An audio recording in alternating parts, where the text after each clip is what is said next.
Welcome to the chilly confines of Yager Stadium at Miami University for this battle between the Miami Redhawks as they host the Ball State Cardinals, as Miami looks to achieve their 6th win and go bowling for the first time since 2016. Hello, everybody. I'm Kenny Schierlinger alongside a crew of Juste, Cody Shagovac, and Sean Callahan for this final rendition of Maction on Redhawk Radio. And Hans, what are we looking for from the Redhawks so they can go bowling in a couple of weeks here, trying to get a win? Yeah, on the offensive end, my key player to watch is going to be Kenny Young. I feel like Kenny Young has been a best friend for Gus all season long since Gardner's got hurt.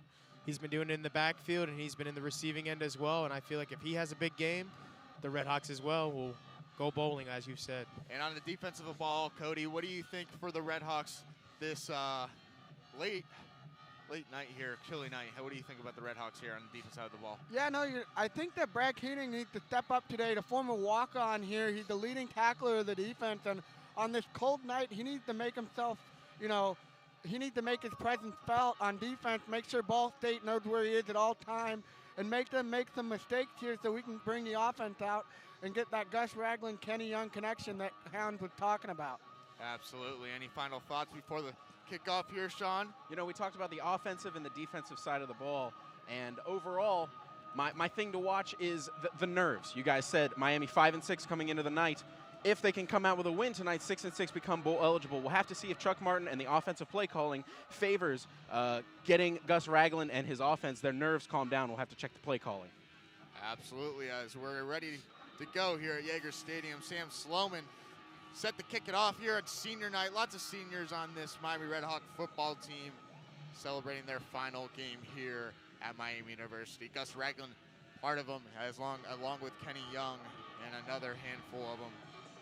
As we get going here, Sam Sloman's going to kick it away, and this is going to go into the end zone. It's going to be kneed down by Ball State. On the return there was Malik Dunner for Ball State. So here comes Drew Plitt, the former 3-star recruit out of Loveland, Ohio, leading out his offense here for Ball State, trying to get a drive to go down the field and get on the board early. Yeah, Kenny, this is only his 3rd start of the season. Last week he had a 2nd start of the season against Western Michigan. And, he had a great game and, a lot of completed 80% of his passes. So he's going to go out of the shotgun. He's going to look and pump fake. He's going to go long to Riley. And it's going to be incomplete. Riley Miller, the intended wide receiver there on the play. Riley Miller's their first overall in receiving yards and one of Plight's favorite targets. Yeah, you're kind of for sure. You're shocked to see a drop on that play. It was wide open, and like you said, he's a big target for the Ball State. So Plitt's going to go under center now and hand it off to his running back right up the middle. Bart Parati's going to get there on the tackle as he swallows him up, but not after he gets up about 5 yards. So it's going to bring up a quick 3rd and 5 here for Ball State. Miami trying to get off the field for the first time tonight.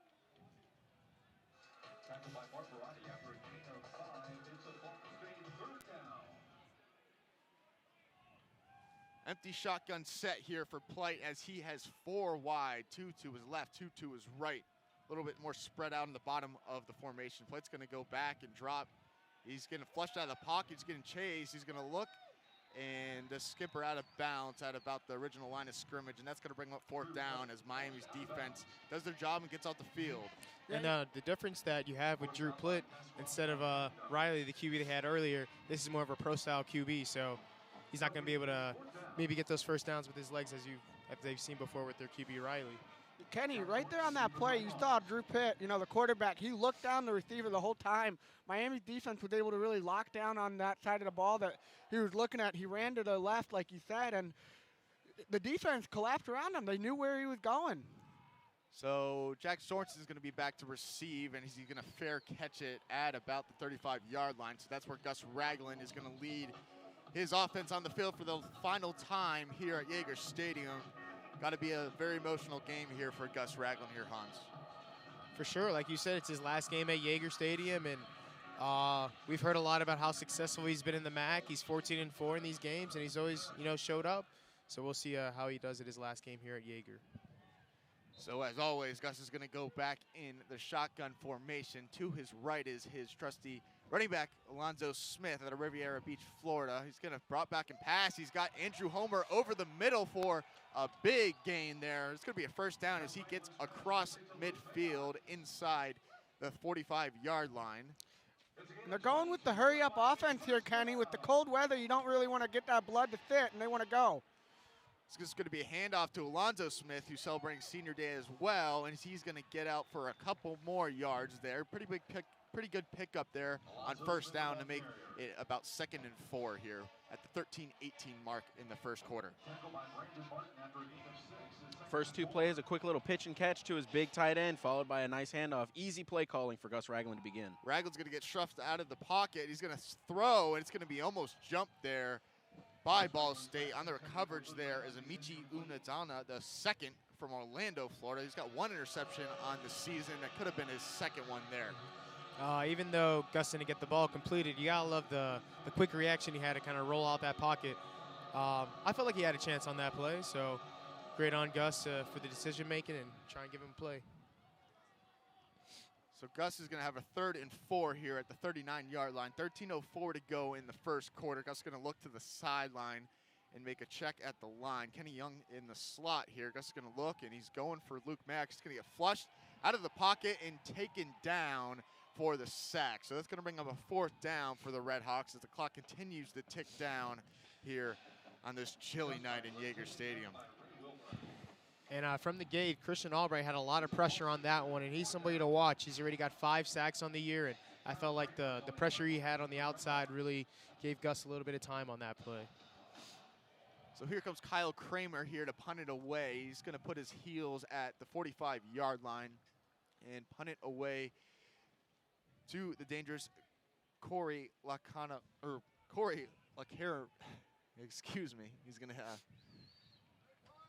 call for a fair catch inside the 15-yard line. So that's where Ball State's going to take over here at the 12:21 mark in the first quarter. All knotted up. Both offenses not able to get anything really going besides Miami's deep pass down the middle of the field, but stalled out there, and Ball State will take over once again. Hey, Kenny, so with this game here, we got Miami University versus Ball State Cardinals. I don't know if a lot of you guys know this, but last year, this game was granted a rivalry status by the Mid-American Conference. We call it the Redbird rivalry because, you know, we got the Miami Redhawks, who adapted that name in 1997 after they changed over from the Redskins. And we got the Ball State Cardinals, who've been known as the Cardinals since 1927. The two teams have kind of played each other here and there with being in the MAC since the 70s. But last year, they officially made this a rivalry game, and the two teams are going to play every year now. Although they're in the 2 different conferences, the MAC West and the MAC East, this is an opponent that we're going to see from now on in the future, and this game can kind of really set the mood for how each team want to end their season, and maybe next year, if we see an early game against Ball State, start our season. So we're going to see this team a lot in the future, and hopefully we can beat them. We beat them last year 28-7, and you know, if we get it this year, we go bowling, and go into the future, this seems like a very consistent, good rivalry to have for us. Absolutely. Only a quick drive down the road here, just across the border in Indiana, Ball State, Muncie, Indiana. Team rolled up around 4 o'clock, just about an hour and a half drive, so easy for them. And close proximity definitely makes the rivalry a little bit more special there, as both these teams definitely fight for the same recruits in the area. Absolutely. You know, 70 miles up the road, you got to think that if you're considering going to either Indiana or Miami and you live around here, it's got to be a hard decision. Being a rival, you're going to see each other, you know, every year. You're going to go up against the next guy every year, and it's going to bring some animosity. So let's see if there's any animosity here in this game and if there's any heated battles we got going on the line.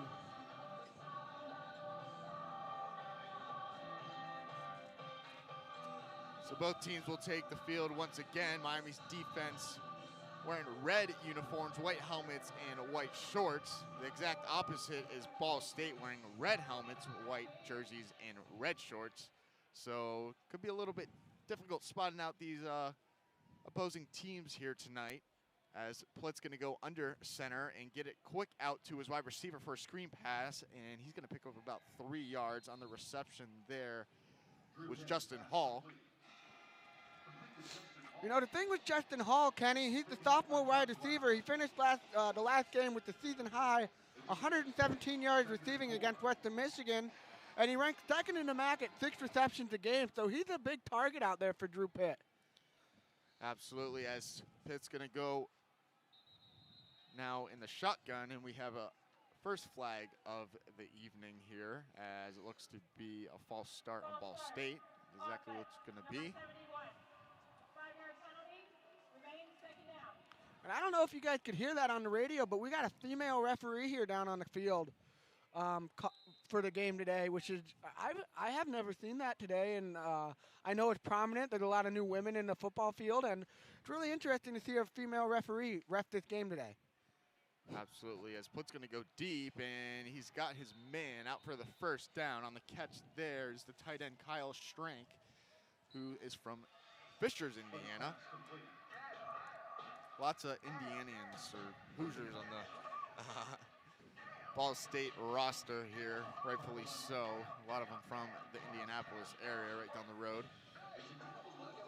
So we go first down at the 11:20 mark here in the first quarter. Ball State at their own 30-yard line. This is going to be a handoff to the running back out across the 40-yard line for a first down. James Gilmer on the catch, on the carry there from Indianapolis, Indiana, redshirt junior. He is a Maxwell Award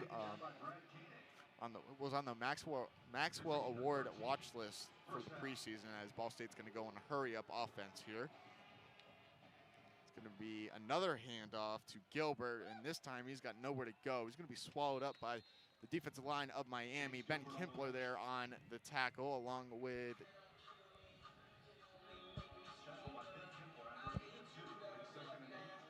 Dean Lemon in there as well, but Ben Kimpler's going to get his first tackle for the loss of the evening. It's going to bring up a 2nd and 8 at the 44-yard line for Ball State.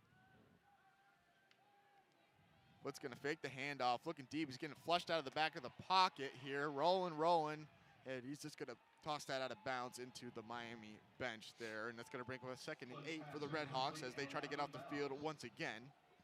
And just good coverage down the field for the Redhawks. Plitt didn't have anywhere to go with that, so he tried to make a play rolling out, but Redhawks make sure to stay with him.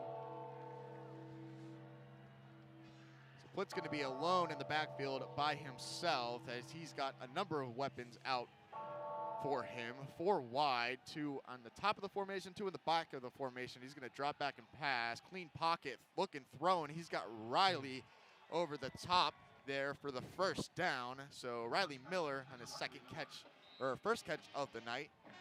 And if the Redhawks continue to play off them, we're going to see a lot of that today. We already saw it in the previous drive, and Redhawks are going to definitely have to clean up that hole in the middle that they haven't been able to spot so far. You're right there, Han. It seems like, Ball State saw something on the film and they're attacking the middle of our field, and we got to figure out how to stop that right here. So 1st and 10 here at the Miami 38-yard line. Plitt's going to drop back. He's going for Denner out in the flat, who's going to get a lot of space and get taken down across the 35-yard line there. On the tackle there was Mike Brown, as Ball State is starting to drive here, knocking on the door of the Miami red zone here. And the use of a bubble screen is a great way to stretch out the defense. Just kind of throw them off to the sideline and force that defense to kind of make a play out there in the middle of the field. Now Denner's going to be in the backfield, as Plitt's going to go under center. Coming across the formation and getting the handoff is Justin Hall, who's going to get into the end zone, broke the corner there and went up the sideline and punches it in for the first time tonight for the Ball State Cardinals, as they get on the board at the 9-11 mark in the first quarter. Not what you're looking for from the Redhawks defense there, as they seem pretty strong in the first couple snaps in that possession, but were taken down the field there by the Cardinals. It's Justin Hall's first touchdown of the season for him. He's 2nd in receiving yards on the team, but hasn't been able to crack the end zone yet until now as that PAT is up and good from Morgan Hagee, who was 100% from PAT, and as we know in the MAC is not a gimme, and the PAT is not a gimme in the MAC. So we're gonna go to a quick break. Miami down 7-0 here early at Yager Stadium at the 9:11 mark in the first quarter. You're listening to Red Hawk Radio.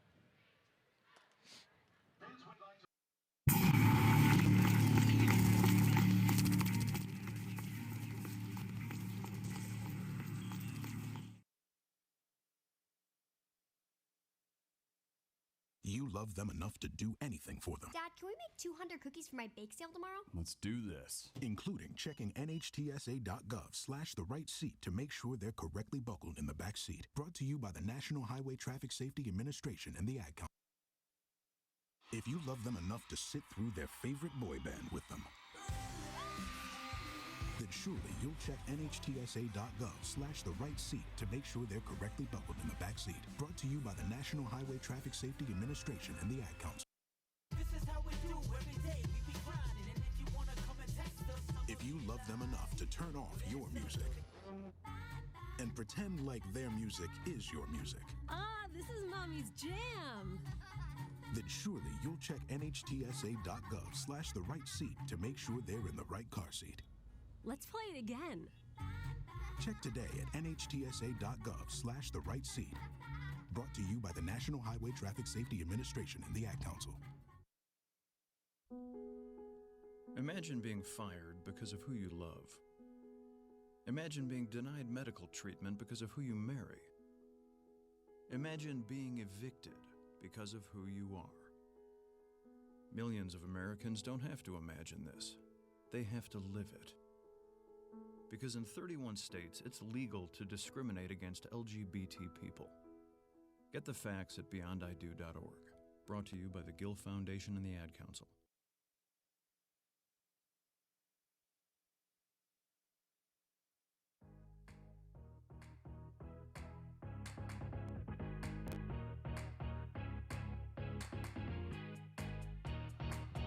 Welcome back to Yager Stadium here on the campus of Miami University as the Redhawks, not the start they exactly wanted here, down early 7-0 here at the 9:11 mark. But the Redhawks going back on the offensive here as Ball State's ready to kick it off.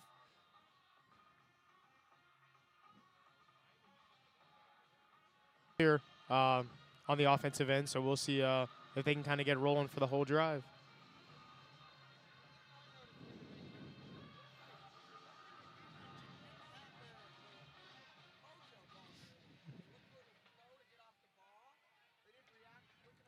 The runs and the plays, and didn't go their way.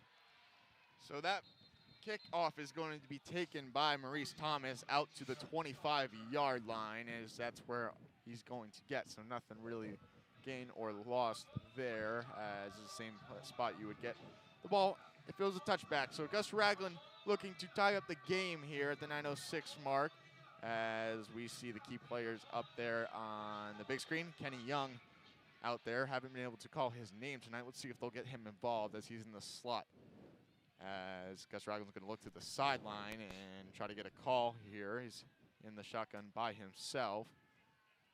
Tons of weapons here as Andrew Homer is in the slot as well. They're going to get out to Jalen Bester, and it's going to be a very good screen pass. Good blocking out in front of him as he's going to get out across the 35-yard line for a first down. So the Redhawks are going to go hurry up here as they pick up the first down, keep the clock running inside the 9-minute mark now as the Redhawks look to the sideline, get their call.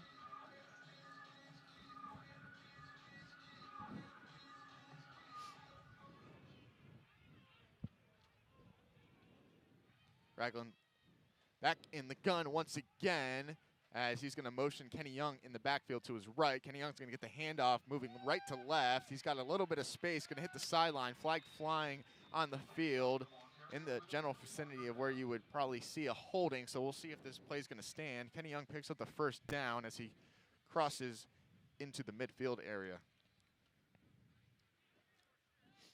Yeah, always difficult. You go from a mix of good blocking to a little bit too much blocking on that one. But I do think it was a hold, as we'll hear shortly, which was able to give Kenny Young that extended run. So we're going to get a defensive holding here on Ball State. So it's going to be a first down for the Redhawks as they're going to walk the ball up even farther inside the 45-yard line. The ball's going to be spotted at the Ball State 40-yard line. So that's where the Redhawks are going to have a 1st and 10 here as they're trying to answer the quick score there by the Cardinals just a couple minutes ago.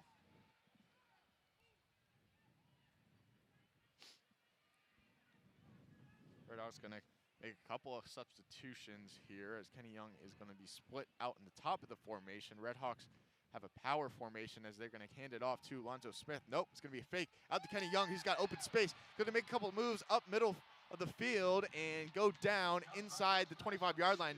Late flag on the play in the backfield. We'll see what we got here.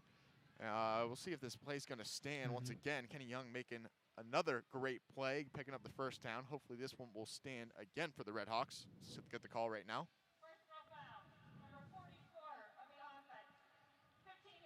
So that's going to be a personal foul on the Redhawks. Nate Becker, the tight end, negating that big play from Kenny Young as he looks to the sideline, arms up in the air. And that's definitely not what you want to see from the Redhawks or for Coach Martin, as that's going to really bite them in the butt there as they're going to move the ball back into their own territory at the 45-yard line.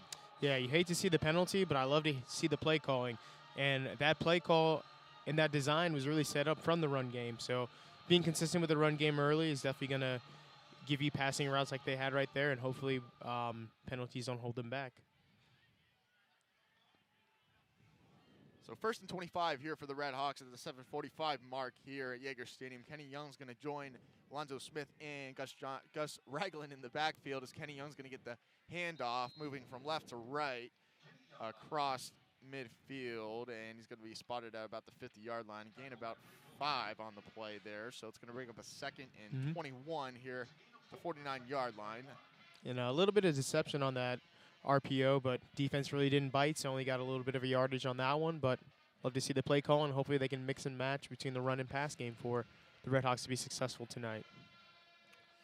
Yeah, and, you know, on that last penalty, Chuck Martin's face was about as red as a tomato, and you got to wonder, is it the cold weather or was it the call that he was about?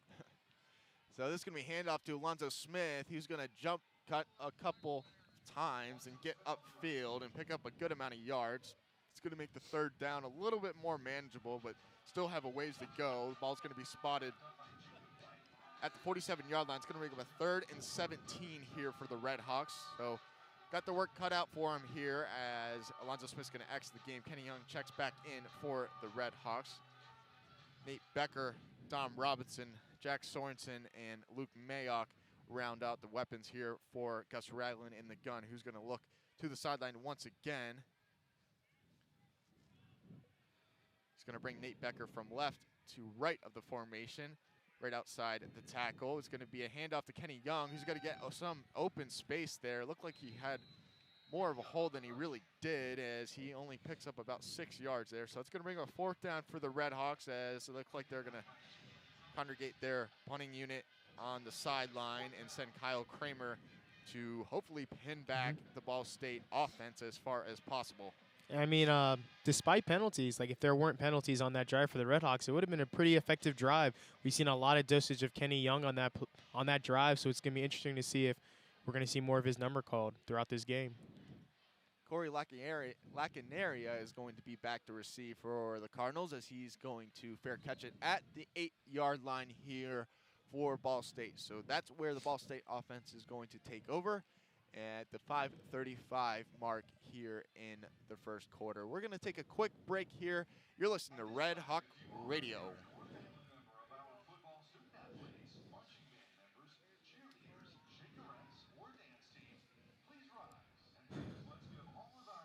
What to expect when you're expecting a teenager, learning the lingo.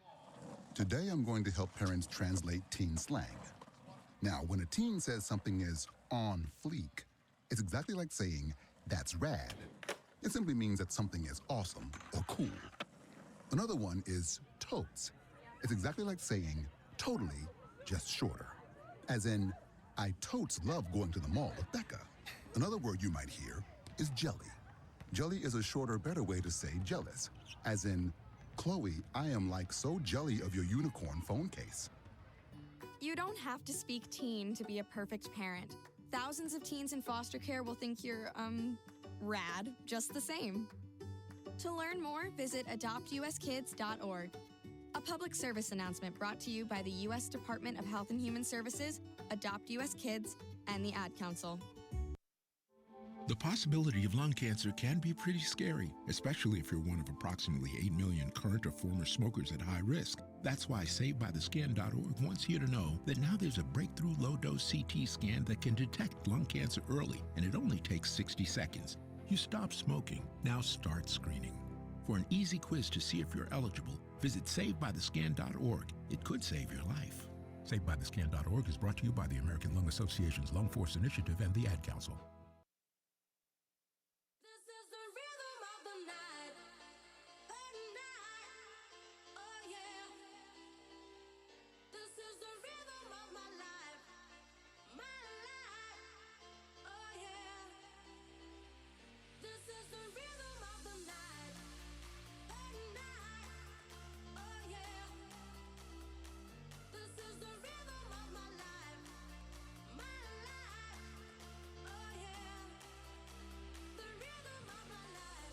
Welcome back to Yager Stadium here for this final rendition of Maction here as the Redhawks down early here, 7-0 against Ball State, as Drew Plitz going to go in the shotgun and hand it off to his running back, James Gilbert, who's going to be swallowed up by the Miami defensive line and nothing doing there.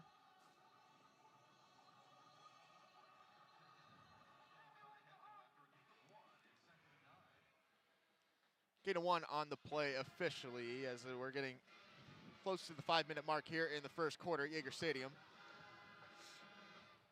Wood's going to drop back, pump fake. He's going to get hit while he throws. He's looking for an area there, and it's going to be incomplete. It's going to bring up a 3rd and 9 at the 10-yard line. So the Redhawks trying to flip the field here, or not flip the field, but keep the ball on the Ball State side of the field. Bart Barati there on the pressure for Miami. So 3rd and 9, big 3rd and 9 here. Money down, as everybody likes to call it, for the Redhawk defense trying to get off the field and give it back to their offense.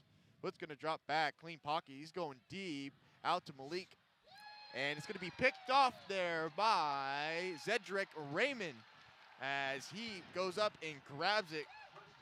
Plitt was going back there for Malik Denner out wide, the running back, and basically essentially a punt there on the interception as Raymond picks up his first interception of the night. And you can't ask for better defending by Raymond on that. Plitt kind of threw the ball short, and Raymond was just in great position for it to land right in his hands. He played the ball well. He turned his head and ended up getting a pick on that. So great, fortunate play for the Redhawks. And with that play right there, you know, you could really feel the crowd getting to the game right now. It's kind of a cold, slow start. The interception happened, and you know, it was a great reaction from the crowd. They were all very happy. And, you know, let's see what this Redhawks offense can do right here with 4:59 to go in the first. So Gus is going to drop back and pass.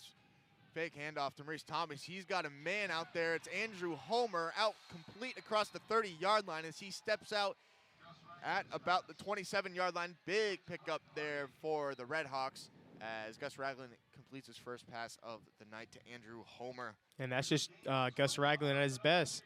You give the man some time, he's going to find his big tight end targets down the field as he did there to Andrew Homer. Correction on the reception there is Quentin Hardy, who is the 3rd string tight end for Miami, picking up his first catch in a while. Going to be another fake handoff, this time to Jack Sorensen. It's going to be complete inside the 10-yard line. So Redhawks wasting no time here, knocking on the door already after the big 2 throws there from Gus Ragland, as Ragland's going to hurry up the offense here out of the gun. It's going to be a handoff to Jalen Bester, who's going to get up the field and dive down inside the 5-yard line, get himself to about the 2-yard line. So it's going to bring up 2nd and goal here for the Redhawks at the 4-minute mark of the first quarter. Redhawks going hurry up again. Bester's going to stay in the backfield again for the Redhawks. In the shotgun. Ragland's going to hand it off to Jalen Bester, who's going to pound his way into the line of scrimmage and get swallowed up there. So that's going to bring up a big third and goal here for the Redhawks as they hurry up once again. Jalen Bester's going to line him in the I formation. And Ragland's going to keep it himself. QB sneak in for the touchdown. Hey. So touchdown Redhawks as they get on the board for the first time tonight. Impeding the PAT from Sam Sloman. We will have a tie game here at the 3:28 mark here at Yager Stadium. And the use of Bester is more for speed as they're marching down the field right there, but they kind of had to put the beefier Gus Ragland in on that QB sneak to kind of sneak that ball through the 1-yard line. I just want to let everyone know that drive took less than a minute. So that's how quick the Redhawks offense is if they're efficient and they're able to strike quickly. You know, hopefully throughout the game we can get that going. We can see that offense strike again and maybe hit like lightning and hit it more scores for 6. That's what we need today. So Sam Sloman punches in that PAT to tie it all up at 7 at the 3:28 mark here at Chili Yager Stadium. We're all tied up as the Redhawks answer quickly to Ball State's touchdown. We're going to stay here with you here until at the kickoff as Coach Martin's going to round up his troops at midfield, trying to get them to go here as the kickoff team is going to take the field, and Sam Sloman's going to trot on once again. With Thanksgiving break here coming up, you guys, what are your plans here for this upcoming holiday? Kenny, what do you got planned going on? I think just about everybody's heading home. Tomorrow I'm going to be flying home to the great state of Florida. Nice and warm, a little bit warmer than it is now. Hans, what do you got going on? A lot of turkey eating and football watching. Yep. You guys ever fry your turkey or do you oven bake it? How do you guys do it? Always oven bake it for Oven bake? at the Juste household. Okay. I've never fried it myself, but I've been a visitor at a house on Thanksgiving a couple years ago, and they fried it, and it was pretty tasty. As Sam Sloman's going to boot that in the corner of the end zone, was veering a little bit to the left there, almost got out of bounds, but safely in the back of the end zone. So that's going to be a touchback for the Redhawks as Ball State's going to take the field once again, looking to answer the Redhawks score, and they got down the field quick there to punch it in for the first time tonight. I mean, Sean alluded earlier that the Redhawks might have some nerves. So with the Redhawks coming to that slow start, letting Ball State score, I think they got their rhythm as they were able to score in under a minute. So we'll see if the Redhawks are actually ready and know what's at stake. Split's going to go under center. It's going to be a fake pitch to his running back. He's got it out to his tight end, Kyle Schrank, for the first down as actually that's Nolan Given there, the redshirt junior from Berkeley, Michigan, who's got two touchdowns on the year, as we have an injured Ball State Cardinal on the field, as we're going to get an injury timeout here at Yager Stadium. So, with the thing with the Ball State player going down, this season only 7 players have started every game for the Cardinals. That's wide receiver Corey Lasanaria, offensive lineman Danny Pittner, and the other offensive lineman Andrew Postnich, and, a couple other players. So Ball State kind of been losing a bunch of players this season, and it's like we keep talking about for Miami is that next man up mentality, and you got to really think that only starting 7 players to keep the team young, and maybe they don't know the certain ins and outs sometimes being on scout team. You got to hope that this isn't a serious injury for Ball State because they seriously need their players out there on the field, Kenny. Absolutely, it's tough to see the Ball State player down there on the number, but he's still down there being tended to by the medical staff. So we're going to take a quick break here he's actually up, and he's going to jog off under his own power there. So good to see there. That was actually the receiver on the play, Nolan Given. 6'3", 250 big target there for Plitz. Got to love that. He's got a number of targets at the tight end position. Kyle Schrank, who we saw grab a catch earlier, 6'3", 233 from Fishers, Indiana. So here we go. 1st and 10 here at Ball State's 40-yard line. Plitt's going to drop back and hand it off to Denner, who's got some open space. Who's going to break a couple tackles and get off across the 50-yard line for a first down. So Malik Dunner, the junior from Carpentersville, Illinois, picks up the first down, and we're getting a heavy dose of both the running backs, James Gilmer and Malik Dunner. 1-2 punch here tonight for Ball State. Blitt's going to run it himself on the option, and he's going to get a couple of blocks and get upfield for another first down. So Ball State moving the ball at will here, not wasting any time, picking up first down after first down as the clock continues to tick down inside the 2:30 mark here in the first quarter. Quick moving quarter here. You know, the quick moving quarter is kind of because there's been the hurry up offense. There's been a lot of completions. There's been a lot of running plays. Time's been taken off the clock, and as we see this clock run into the 2-minute mark of the first, we got a 7-7 ball game here, Kenny. Blitt's going to drop back and pass. He's got his man, like an area, out for about 5 yards as he gets chased out of bounds there by Sterling Weatherford, who's safety stepping in for the injured DeAndre Montgomery of the Redhawks. Lots of injuries here for the Redhawks, Hans, especially on defense. Yeah, like you said, and what we've been alluding to all year, it's just been that next man up mentality, and especially in the secondary, it has been rough for the Redhawks, but they've been able.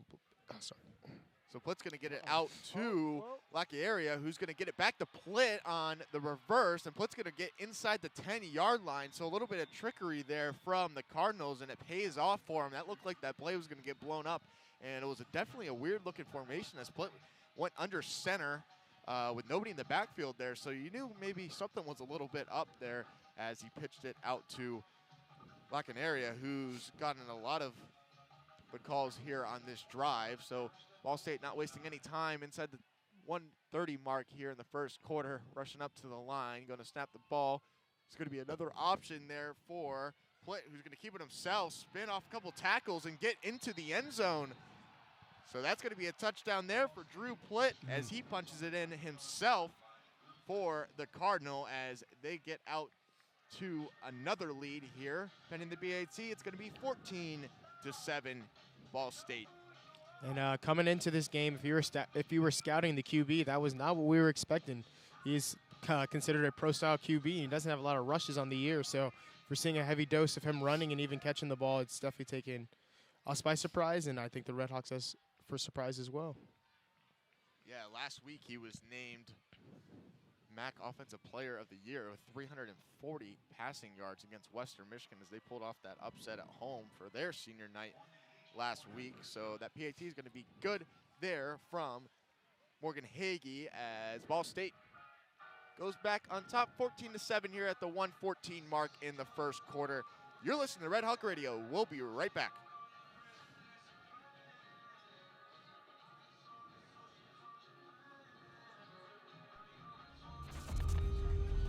Opiates has taken everything and everyone I've ever loved away from me. Everything. I blew my ankle out and I got prescribed pain pills by my doctor. If making my detox public is gonna help somebody, I'm all for it.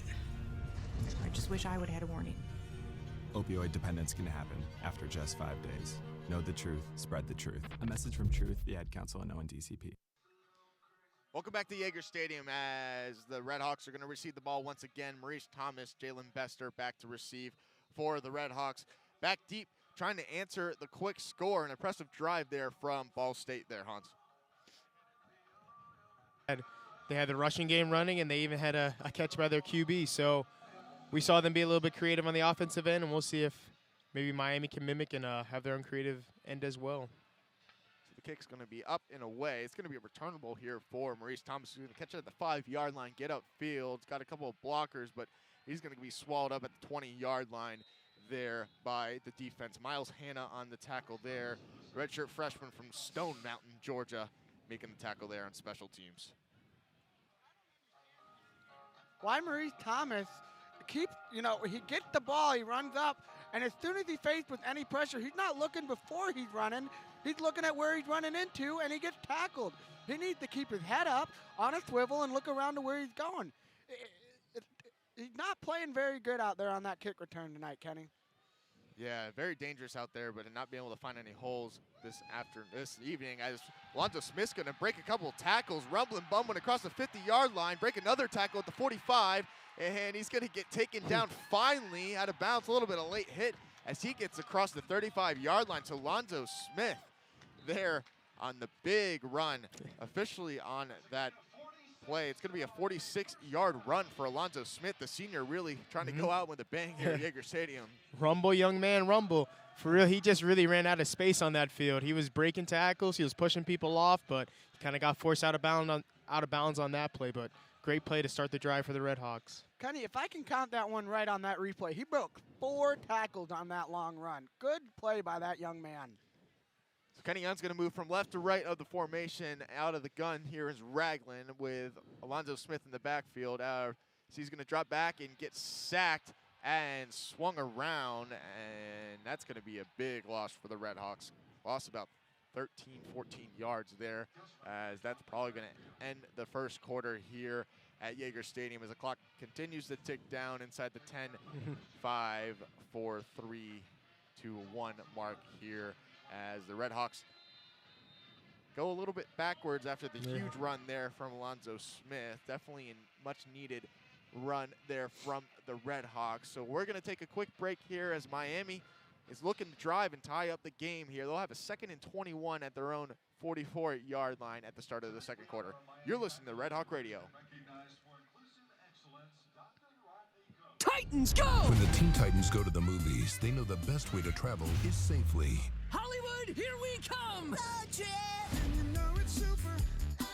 To keep your child safe, be sure to use the right car seat for their age and size. Exactly. We're finally on the big screen. Have a seat, my dude. For more information on finding the right seat, visit nhtsa.gov/the right seat. Gotcha. That's a wise move. Brought to you by the National Highway Traffic Safety Administration and the Ad Council. Hey, this is Reba McIntyre, and I wanted to take a my moment girl, to talk Reba. to you about a serious problem right here in our own backyard. Did you know that there are nearly 16 million kids struggling with hunger in America? That's 1 out of every 5 precious children in this country who might not get to eat dinner tonight. But hope is just around the bend, because there's enough healthy, nutritious food produced in this country to put a smile on the face of every last hungry kid. And that's when the Feeding America nationwide network of food banks steps into the picture. They collect surplus food, engaging their communities in solving hunger and giving hope to the hungry kids and their families. But they need your help. So join me in supporting Feeding America and your local food bank. Find out how you can help at feedingamerica.org. Together, we can solve hunger. Together, we're Feeding America. A message from Feeding America and the Ad Council. Long ago, you wouldn't think of galloping on a horse while doing calligraphy, and you wouldn't have attempted to ride your bike while typing a letter. Yet you think you can safely operate a multi-ton vehicle while texting? Behind the wheel is no place to multitask. If you want to BRB, drive now and text later. Lives depend on it. Visit StopTextStopWrecks.org. A message brought to you by the National Sure, Highway though. Traffic Safety Administration, Project Yellow Light, Noise, and the Ad Council. Hi, we're the Goo Goo Dolls. We're fortunate that our daughters have what they need to grow and learn. But that isn't the case for nearly 13 million kids in the U.S. that struggle with hunger. Childhood hunger is a heartbreaking reality that Feeding America is working to change. Each year, the Feeding America network of food banks rescues billions of pounds of good food that would have gone to waste and provides it to families and children in need. You can help kids in need in your community by visiting feedingamerica.org. Brought to you by Feeding America and the Ad Council.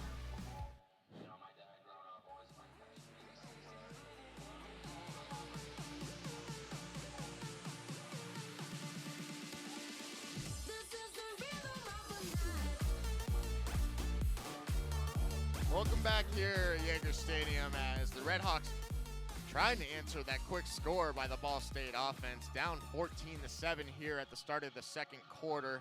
Gus Ragland trying to go out with a bang here.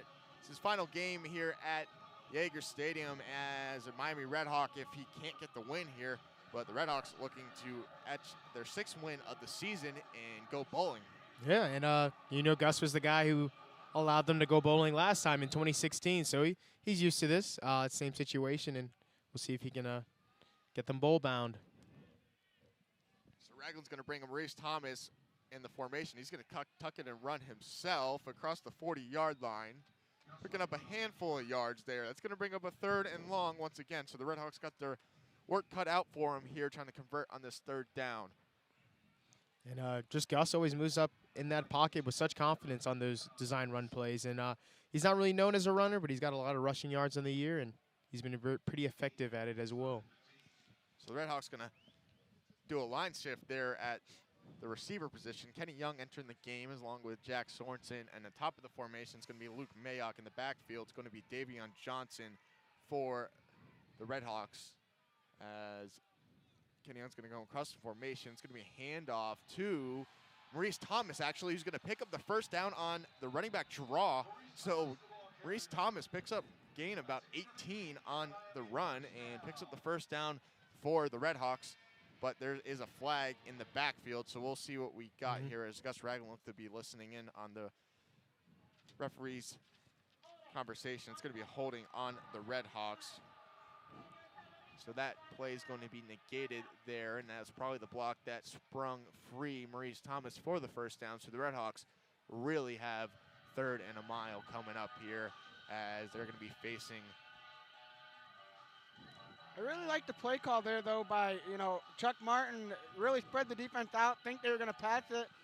And then we had the running. Obviously, the block must have been illegal for them to get that many yards, but you really got to appreciate the running back's effort there, and hopefully we can do something similar here. Maybe not run the ball, but get a 1st down here. We really need it. So 3rd and 23 at the Ball State 46 for the Redhawks, as it's going to be a quick handoff to Kenny Young, who's going to get out for a couple of yards, but gets swallowed up at the 40-yard line. So that's going to bring up a 4th down for the Redhawks at the 3:45 mark here in the 1st quarter. So the Redhawks are going to have to trot out the punting unit once again, and Kyle Kramer's going to try to pin him back and let the defense go to work here. Yeah, pretty sad result for the Redhawks after that great run we saw with Alonzo Smith at the end of that 1st quarter. And it really just stems back from that huge sack Gus had taken at the end of that 1st quarter, and those penalties adding up to it and leading to this punt situation we have right now. So the punt's going to be away, really close and high punt here, as Lacan Area is going to fair catch that at about the 16-yard line. So that's where Ball State will take over as they're trying to push their lead out farther this evening here at the 3:10 mark. Drew Plitt's going to lead his offense on the field. Local kid from the Cincinnati suburbs, Loveland, Ohio, right down the street from you, Hans. Yeah.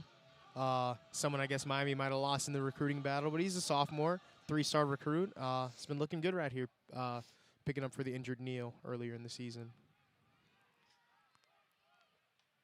As it's going to be a snap out of the gun, it's going to be a handoff to the running back, James Gilbert, who's going to get 3 or 4 yards on the play there. It's going to be a tackle by Brad Koenig, who was a little bit questionable this week. Didn't know if we were going to see him out on the field for the Redhawks, but got the start this evening on senior day, and it's a big positive for the Redhawks as they have a ton of players out on defense. As Plitt's going to go back and pass, play action fake. He's going for Riley Neal. He's got it out. It's complete at the 35-yard line. Great grab there from Riley Neal is the injured quarterback starter for the Ball State Cardinals, who is definitely a dual threat quarterback and has been out for the season with a torn meniscus. As Plitt's going to keep it himself once again and scoot out to about the 40-yard line and pick up about 5 on the play. So Cardinals not stopping here and moving the ball once again. Oh, for sure. I think they know the situation they're coming in. They want to play dream killers. They killed Western Michigan's dreams last week of getting a bowl game, and they're trying to do the same for the Redhawks today. So 2nd and 6 here as Plitt's going to take it himself, fake the pitch, and he's going to get close to the 1st down marker, but he's going to be marked about a yard or two short. So that's going to make up a 3rd and short here for the Redhawks, trying to get off the field at the 11:50 mark here in the first quarter. Redhawks really need to get off the field and hopefully get the ball back to their offense to tie the game up. Kenny, here I see a lot of problems with the Miami defense. They're not really taking and staying home with Plitt.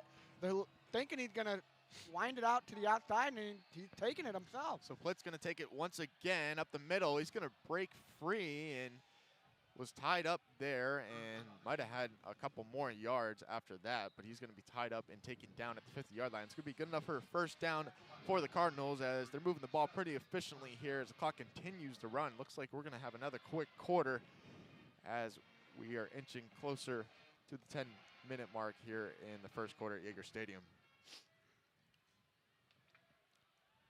Split's going to drop back and pass and get wrapped up quick in the backfield by Bart Barati. Fiery linebacker getting in the backfield quick, getting upfield and pursuing and wrapping up Plitt as that's a much needed loss, tackle for a loss there for the Redhawk defense. And Ball State just showing a little bit of predictability. They've been seeing the success running with Plitt, and they were trying to do another direct run with him, and the Redhawks offense was able to scout it out pretty early. Plitt's going to have James Gilbert out with him. It's going to be handoff to Gilbert, and Brad Kenny's going to fly in the back of the backfield and wrap up Gilbert for another tackle for the loss as the Redhawks defense flying all over the place and pursuing and getting upfield and wrapping up. And it's going to make a 3rd and 15 at the 45-yard line of Ball State as the Redhawks now have a 3rd and long, seeing if they can test their luck and get off the field this time. And that's just a great play by the Redhawks, especially in a running situation where they haven't been able to stop them when they're running outside the field, stretching out those numbers. So great to see Canning on that tackle for a loss. So Redhawks going to go into prevent defense, only 3 down linemen. They're only going to rush 3. Plitt's going to have a lot of time.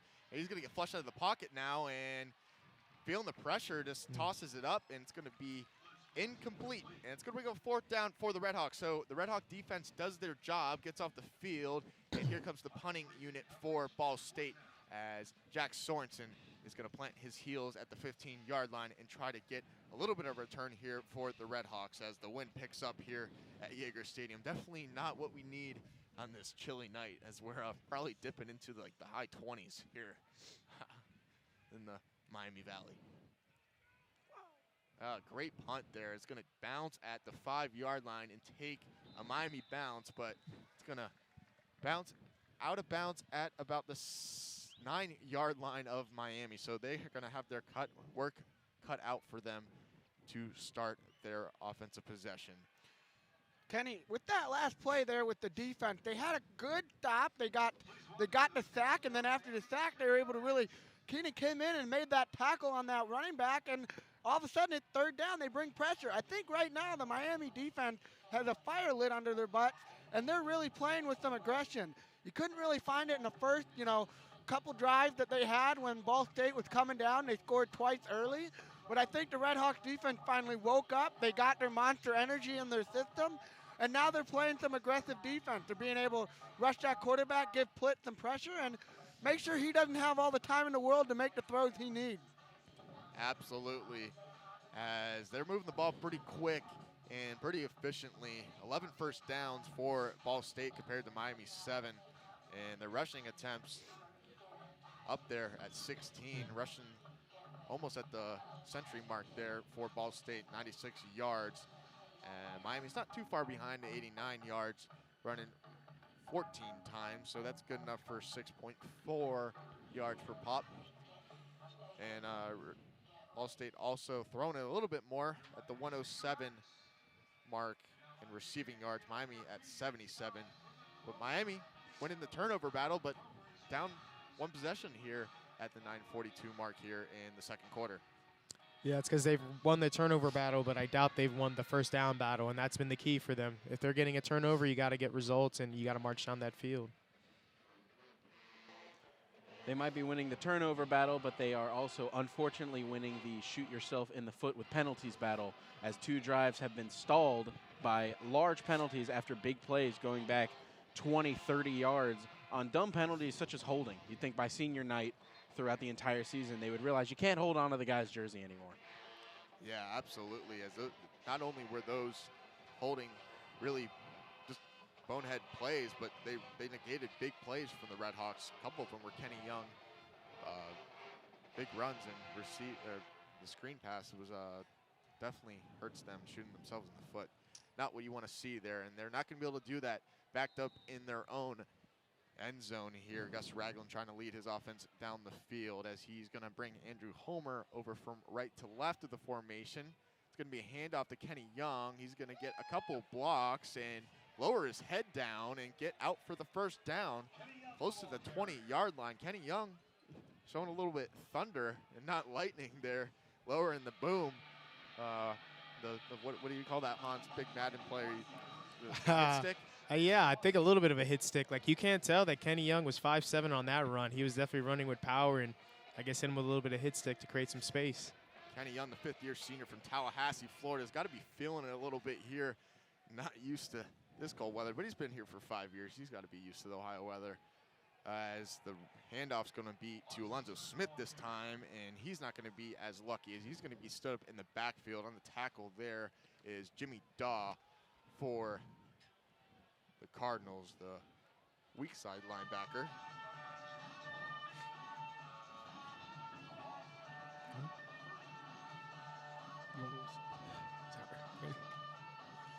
So that's going to bring up a 3rd and 3 for the Redhawks at the 16-yard line. Clock continues to tick down inside the 8:30 mark here in the second quarter. Redhawks trying to keep this drive alive here with Alonzo Smith in the backfield to Ragland's right. It's going to be a fake handoff. Ragland's going to drop back. He's looking for his tight end, Andrew Homer. He's got it complete, but that's going to be good for a loss of yards there. So Redhawks moving backwards, and that's going to bring up 4th and about 3. So saying that he didn't gain anything on the play, so nothing doing there for the Redhawks. And Kyle Kramer now going to be punting with his heels at his own goal line, trying to pin the All-State Cardinals as far back as possible.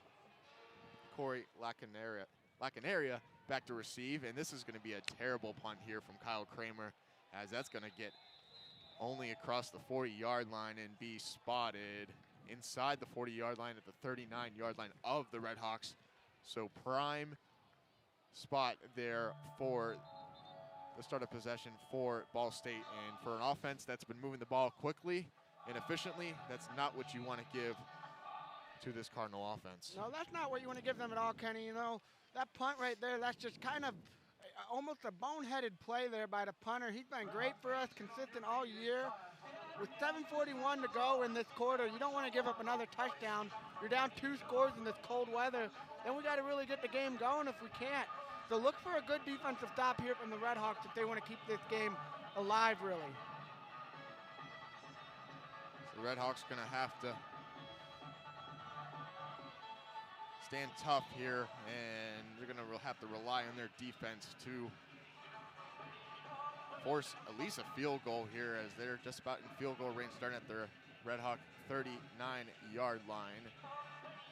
As fans trying to stay warm here at Yager Stadium with a t-shirt toss from the cheerleaders. Decent crowd for the weather this evening. Didn't expect to have this many fans here for given the weather. Yeah, especially with the bleachers. The bleachers are always way colder than regular seats.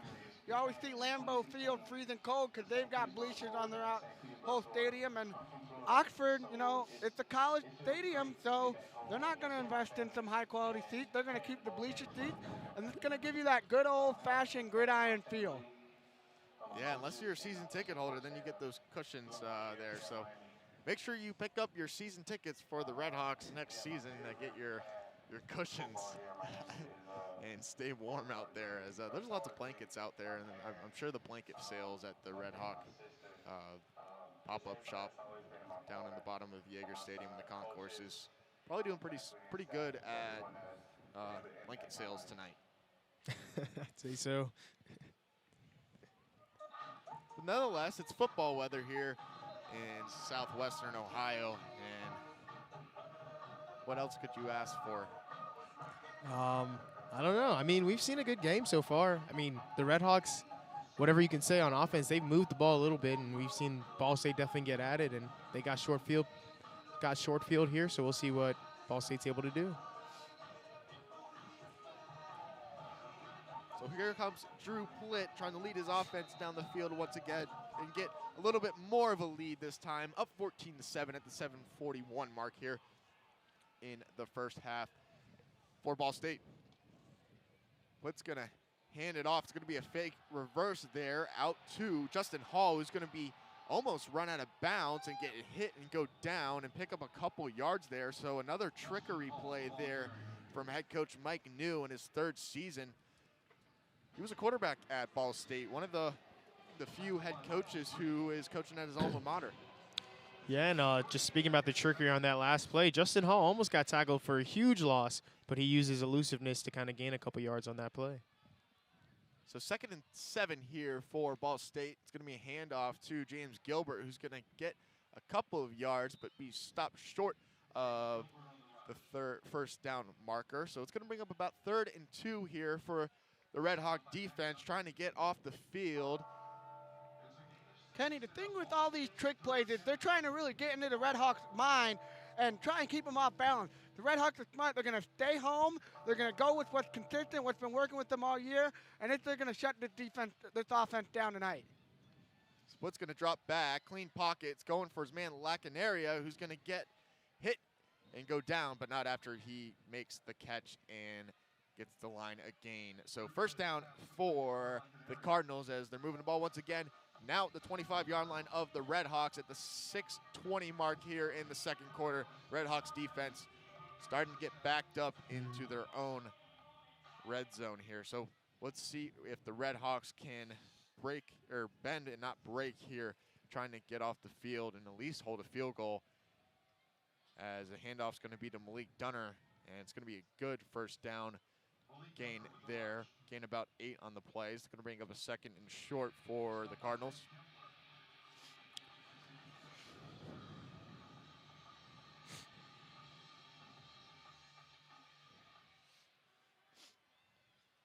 Both these teams going hurry up here, trying to catch their defense off guard, as Plitt's going to be in the motion his running back Malik Zenner out and get a swing pass out to him. He's going to get hit and go down. Tackle there made by Bart Barati. He's just flying around there, and he's having a great season. Bart Barati has really taken advantage of all the PT he has earned this season. That's going to bring up another 3rd down here for the Red Hawk defense. So it's going to be 3rd and 7 at the 22-yard line. Red Hawks bringing in a number of subs. And this 3rd down here is good because it's kind of a far way for a field goal on a cold night like today, Kenny. So at the 5-minute mark, we're going to get a 3rd and 7, big 3rd and 7 for both teams there. Plitt's going to feel the pressure, and he's going to be flushed out of the pocket, looking, throwing, flag flying all over the field. One in the backfield, one in the secondary. So we'll see if this play stands. It was thrown out of bounds there by Plitt, so nothing doing there, but we'll see what we're going to get as the Ball State players seem to be cheering a little bit here. It looks to be on the Red Hawks. Let's get the call on the field from the head referee.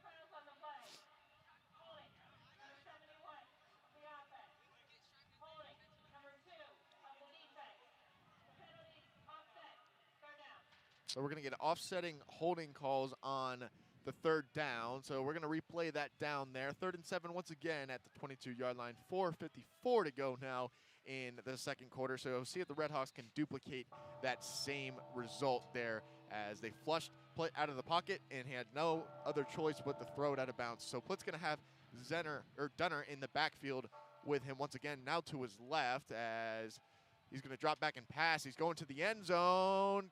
Tipped up, looks to be caught there, and it's going to be a touchdown. Touchdown. Riley Miller from Ball State goes up and grabs it in the corner of the end zone, and a late call there from the referee, but they're going to call it a touchdown, and this looks like it's going to probably be a review, as that was a very late call there. It didn't look like anybody seemed to know where that ball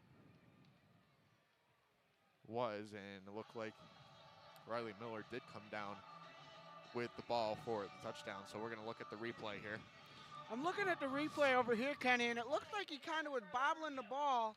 And when he was bobbling the ball, as he kind of came in with the control, he was almost out of bounds there. And from what I can tell, it's going to be a 50-50. You got to remember, with all plays that are reviewed, the call on the field was a touchdown, so we got to have irrefutable evidence to overturn it. I don't know if it's going to be overturned based on irrefutable evidence, but if you look at the replay, on my opinion, it seems like he was out of bounds on that touchdown pass. We'll wait for the officials to see what they say, though. Yeah, that's exactly right. If it's going to be that close, usually they're just going to stand with the call in the field. It was a really late call there. I think the referee was just seeing if if Miller came up with the ball there and probably saw that he did have the ball, but I don't know if he had clear sight of if he bobbled it or if it hit the ground, or maybe even looking in the process of looking of if he had control of the ball, if he was out of bounds when he came down with it.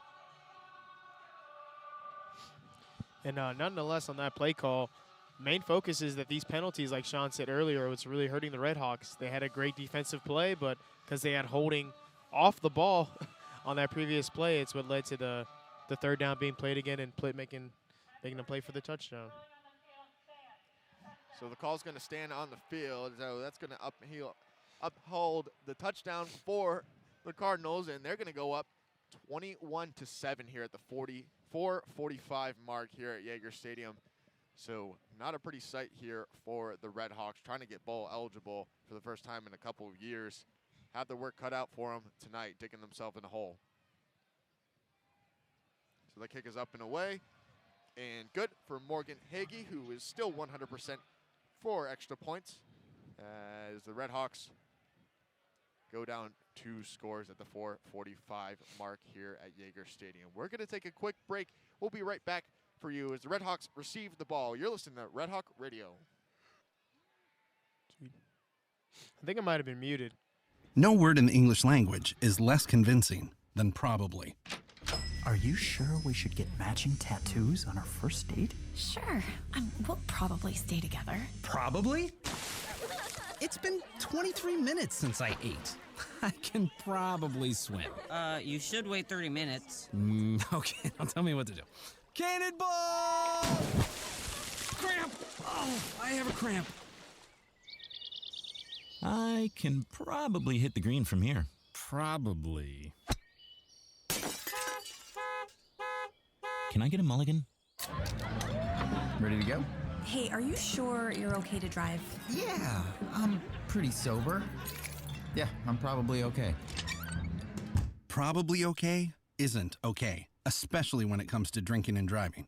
If you're drinking, call a cab, a car, or a friend. Buzzed driving is drunk driving. A message brought to you by NHTSA and the Ad Council.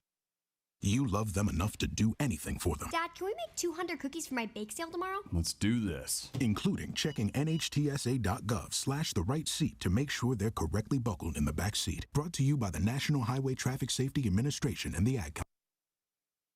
Adopt US Kids presents What to Expect When You're Expecting a Teenager. Learning the lingo. Hundo P. Hundo P. Adjective. Short for being 100% sure or certain. As in, if we get a puppy, I'll Hundo P always walk it. You don't have to speak teen to be a perfect parent. Thousands of teens in foster care will love you just the same. Visit adoptuskids.org. Brought to you by the U.S. Department of Health and Human Services, Adopt U.S. Kids, and the Ad Council. Knowing your breasts can save your life.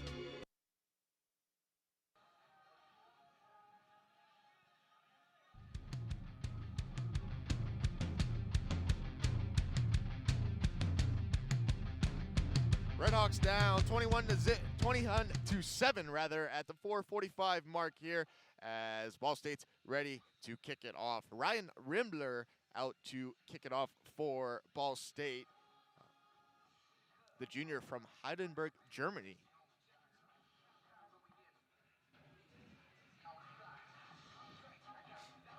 So Rimbler's gonna wind up and kick it away. Back deep is Maurice Thomas. This is gonna be a squib. Out of bounds there, so Redhawks going to pick up the ball and start the possession early here at the 40-yard line. So good possession here, or good field position here for the Redhawks as they're looking to answer the score from Ball State. And you're definitely wanting to see from the Redhawks them taking advantage of this penalty because they've coming out a little bit flat. You know, they've had a few plays, but they've let the penalties really get in their heads and kind of push them back. So like we've been talking about, for Miami to be able to get a chance to go bowling, they got to convert. So they're down 21-7 now, and you got to be looking for some big plays. So Maurice Thomas going to accompany Gus Ragland in the shotgun formation in the backfield. Jalen Besser is going to move from right to left as the handoff's going to be to Maurice Thomas, who is going to stand up at the line but fighting for a couple of yards there. It's going to be a gain about 4 on the play, so the Redhawks going to have a 2nd and 6 coming up here at the 4:30 mark at Yager Stadium on a cool night. Temperature continues to drop about 35 degrees, and it feels about 30 here with the wind and wind chill going here, and probably going to be even colder as the night goes on. So Redhawks got a 2nd and 5 officially here at the 4-minute mark now. Ball at the 40-yard line for Gus Ragland, just going to drop back and pass. He's looking. It's going to be tipped up, batted away, and almost picked off there by the defense of Ball State. 56, Shannon Hall there on the deflection. The junior from Indianapolis, 6'5", 224. Almost picking up his first interception on the year. Only has 1 sack, but almost completely turned this game upside down there. As if he would have caught that ball, Wally would have got into the end zone. And he had a great play opportunity on that ball. We seen that, if anybody watched Monday Night Football last night, we seen a Ram player do that exact thing, bobbling up the ball and getting a run to the end zone. So lucky for the Redhawks on that play. So big 3rd down here for the Redhawk offense. Gus Ragland has Alonzo Smith in the backfield. Ragland's going to roll out, flush in the pocket. He's going to try to run for the 1st down. He's going to get hit.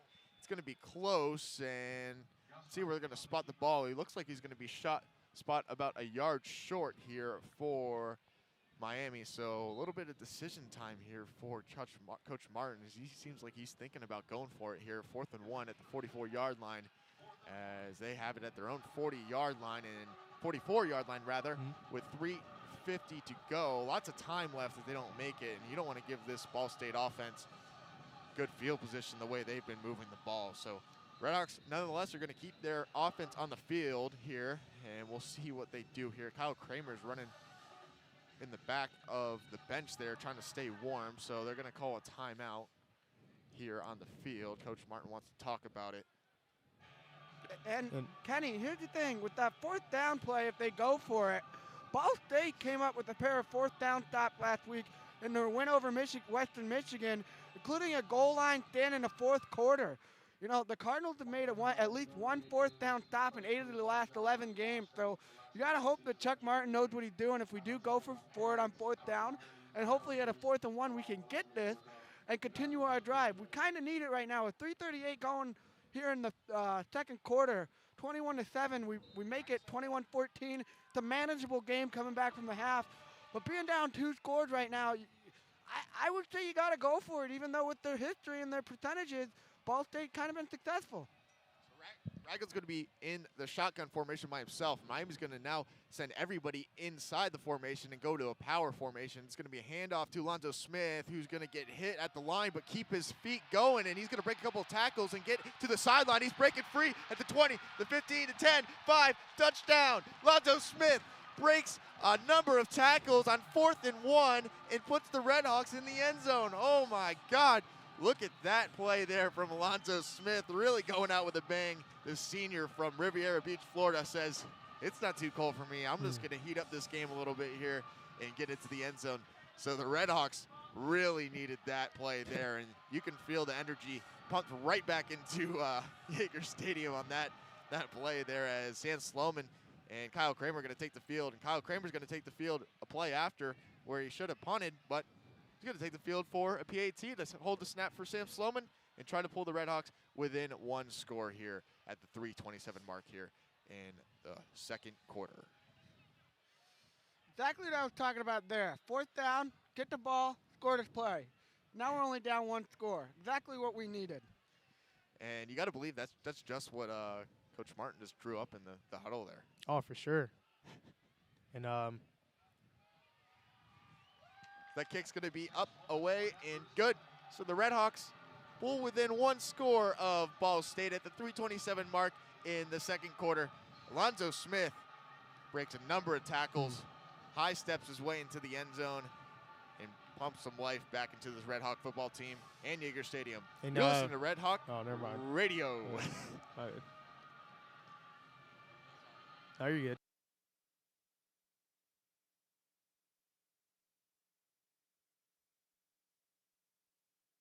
Why should you volunteer with Meals on Wheels? I never thought that 5 minutes could make so much difference in the lives of two people, but it has. Drop off a warm meal and get more than you expect. Volunteer at americaletsdolunch.org. Brought to you by Meals on Wheels America and the Ad Council. Why should you volunteer with Meals on Wheels? I'll come to the door with one meal and I'll walk away with a full heart. Drop off a warm meal and get more than you expect. Volunteer at americaletsdolunch.org. Brought to you by Meals on Wheels America and the Ad Council.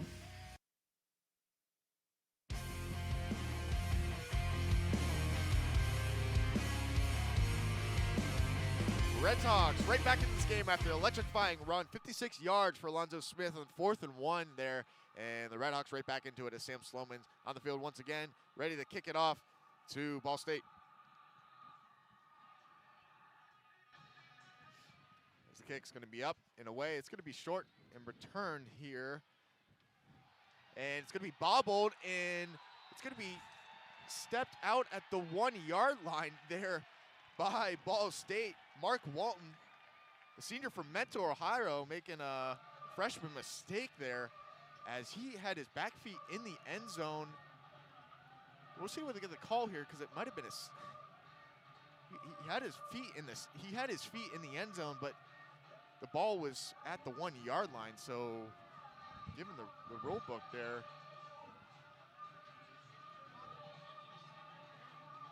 Yeah, I don't know if he got his feet into the end zone on that one. He kind of looked like he bobbled it a little bit, but you've been mentioning the cold weather that we've had here at Yager Stadium, and I don't know if that's added to him muffing that kick.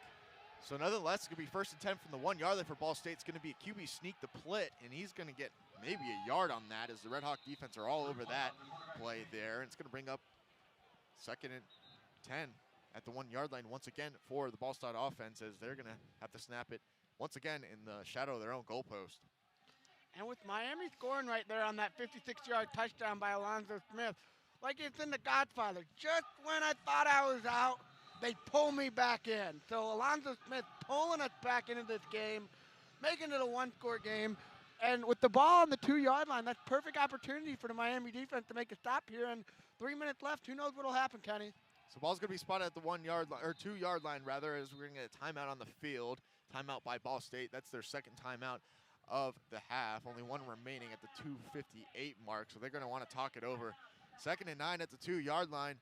And a couple weeks ago, we saw the Redhawks pick up a safety, big safety against Ohio, which ended up proving the victory for them as Doug Costing on the backfield and ran OU right out of the back of the end zone. We'll see if they can maybe do that again.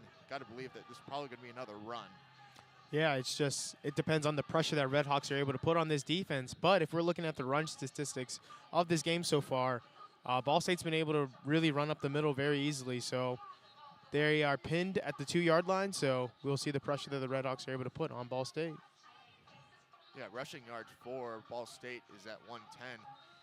Ball State was out rushing the Redhawks for just about the whole game until that big 56-yard run from Alonzo Smith. Now Miami at 161. So there's going to be a handoff to Malik Dunner, who's going to get stood up at the 2-yard line. It's going to bring up a 3rd, and they're going to give him a little bit of benefit of the doubt. And it's going to be probably a 3rd and 8 here at the 3-yard line for Ball State. Nonetheless, not much room for a punter if you don't get any yards here. So it's going to be another timeout taken here by Ball State. And they got a lot to think about right here, Kenny. You know, do they pass the ball and really think about maybe getting that down for the 4th, or do they run it again, try and be conservative, try and open up a hole and maybe get a 1st down that way? They're really going to have to decide over this timeout where they're going to go, pass or run, or maybe the elusive RPO, the run-pass option. But Ball State really backed up into their own, 3-yard line. 2 minutes to go. Miami could get the ball with good field position. So Let's see what the Ball State Cardinals drew up here in that timeout. So 3rd and 8 officially at the 3-yard line. 2:52 to go in this first half. Here, Ball State going to snap the ball is Drew Plitt in his own end zone. He's going to drop back and pass. He's feeling a little bit of the pressure. He's going to try to get it out to his man, Riley Miller, and it's going to be incomplete. So that's going to stop the clock, more importantly for the Redhawks, and they're going to have a punting situation here in the back of the end zone. Not much room here for the punter, Patrick LaCory, the transfer from Eastern Arizona College. He's going to have his work cut out for him with his heels toeing the line there in the back of the end zone. Redhawks are going to send back Jack Sorensen, who's going to plant his feet at the 45-yard line, and the punt's going to be cleanly handled and punted away. Jack Sorensen's going to have a return, but he called for a fair catch there. Got to believe that he had some room there. Coach Martin going at Jack Sorensen a little bit there, saying you had some room ahead of you and probably could have got a good amount of yards there, had really nobody in front of him, and good blocking looked like for the Redhawks special teams. But nonetheless, that's where the Redhawks going to take over at the Ball State 48-yard line, and Gus Ragland and his offense going to try to lead his offense down the field and tie up the game. So Ragland's going to have Alonzo Smith going to bring Maurice Thomas over in the formation. He's going to keep him himself and get swallowed up in the backfield. No gain on the play there. It's going to bring up a 2nd and 10. The clock continues to tick down inside the 2:30 mark here in the second quarter.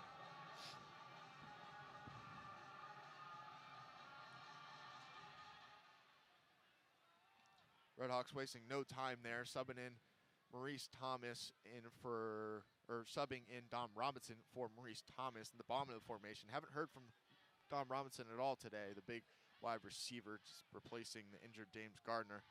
As Ragland's going to drop back the pass, he's going to tuck it and run and break a couple tackles. He's going to get taken down by the shoestrings there by the Ball State defense on the tackle for Ball State. And number 51, Kristen Albright. He's got 4.5 sacks on the play, but that was not a sack, but pretty big play there as Ragland had some open space, and given the shoestring tackle there, might have picked up the first down. So that's going to bring up a 3rd and 8 for the Redhawks at their own at the Ball State 46-yard line. So the clock ticks down inside the 1:30 mark now. Ragland's going to drop back and pass. Clean pocket. He's got his man, Quentin Hardy, for the first down. So Quentin Hardy getting involved for the second time tonight, picking up a big first down catch, the tight end from Indiana. So first down play here for Gus Ragland. He's going to go deep to Luke Mayock. It's going to be picked off by Ball State. Lots of tugging there from the Ball State defenders. Picked off there by Bryce Crosby, who's going to pick his second INT of the season. Had one a couple of weeks ago against Toledo, but that call is going to stand, as that's a big interception there for Gus Ragland. And I don't know if you guys saw that, but it looked like Luke Mayock was going up for the ball there, and he was getting tugged at a little bit by the Ball State defender. Yeah, absolutely. I don't think Ragland, I don't think he saw the defender that intercepted the ball. He was kind of hanging out over there, and right when he saw that pass came, he broke on that ball, came in, and made the play, and I don't think Ragland saw him and thought he was going to be able to make that. So Drew Plitton's going to drop back and pass. He's got his man Corey Lacanaria for the reception. He's going to be a couple yards short of the first down. He's going to get out of bounds at the 103 mark here, as Coach Martin's still a little bit heated on the sideline over there. Probably wanted the same call that we saw up here. Don't know how they missed that, as that proved to be very important there on the interception, as Lacanaria is on the intended receiver there once again, but this time unable to come up with it. That's going to bring him a 3rd and 4 at the 58 mark. 58 second mark of the first quarter here in Oxford. Yeah, he was looking to secure that pass and just take it out of bounds, and while he was turning over the corner for the out of bounds, the ball slipped right out of his hands. So 3rd and 4 here at the 17-yard line for Ball State.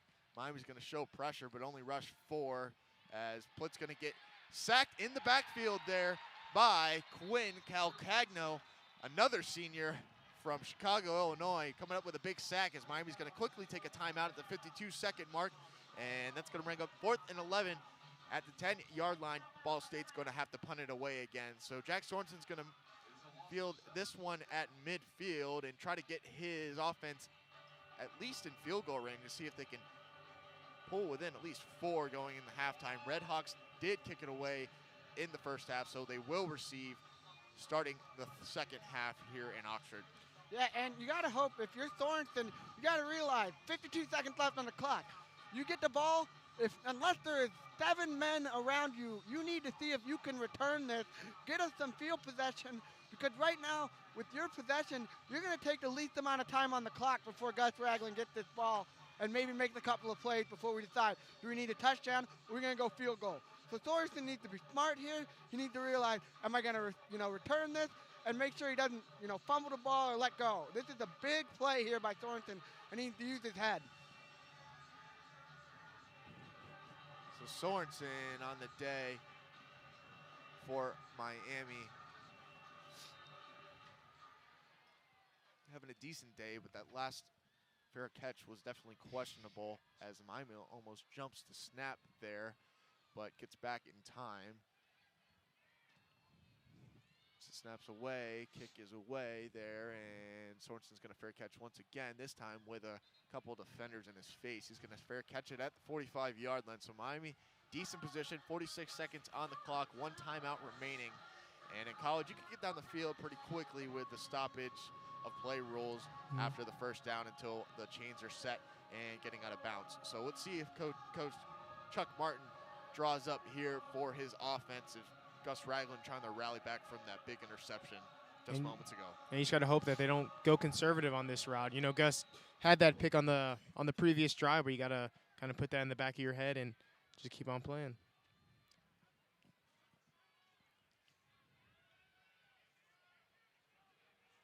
So Ragland's going to drop back and pass. Clean pocket. Got his man over the middle. Nate Becker for a first down in Morris. He gets across the 20-yard line inside about the 15-yard line. It's going to be spotted at the 15. And Redhawks right back in business. Clock continuing to run at 35 seconds. Redhawks rushing to the line. Ragland's going to drop back and pass once again. Clean pocket. Lots of time to throw. Going for Luke Mayock in the corner, but overthrows him as he just throws that ball away. It stops the clock at 28 seconds here. So the Redhawks right back in business, trying to make up for that big interception moments ago. Gus Ragland in his final game here at Yager Stadium, trying to get one more game in here. But they need a win tonight to get bowl eligible and make the postseason. It looks like the crowd's kind of showing up here late a little bit, Kenny. I see a lot more people filling up in the student section. You must have thought maybe, hey, there's nothing to do and there's no one here. Let's come see this Redhawks offense and try and win this game. Absolutely. 28 seconds here. 2nd and 10 for the Redhawks as Ragland's going to drop back and pass. He's got it out to Sorensen for a screen pass. Sorensen going to break a couple tackles, get taken down inside the 10-yard line. Ball's going to be spotted at the 8. Miami's going to have to take their final timeout at 22 seconds here as ball's going to be spotted at the 8-yard line. Miami, good news is they can take a couple shots at the end zone here, and if not, at least you got a field goal in your back pocket and can go into the locker room down 4. But I'm sure Coach Martin and the Redhawks definitely want to get on the board once again and tie up this game, especially when they're receiving in the second half.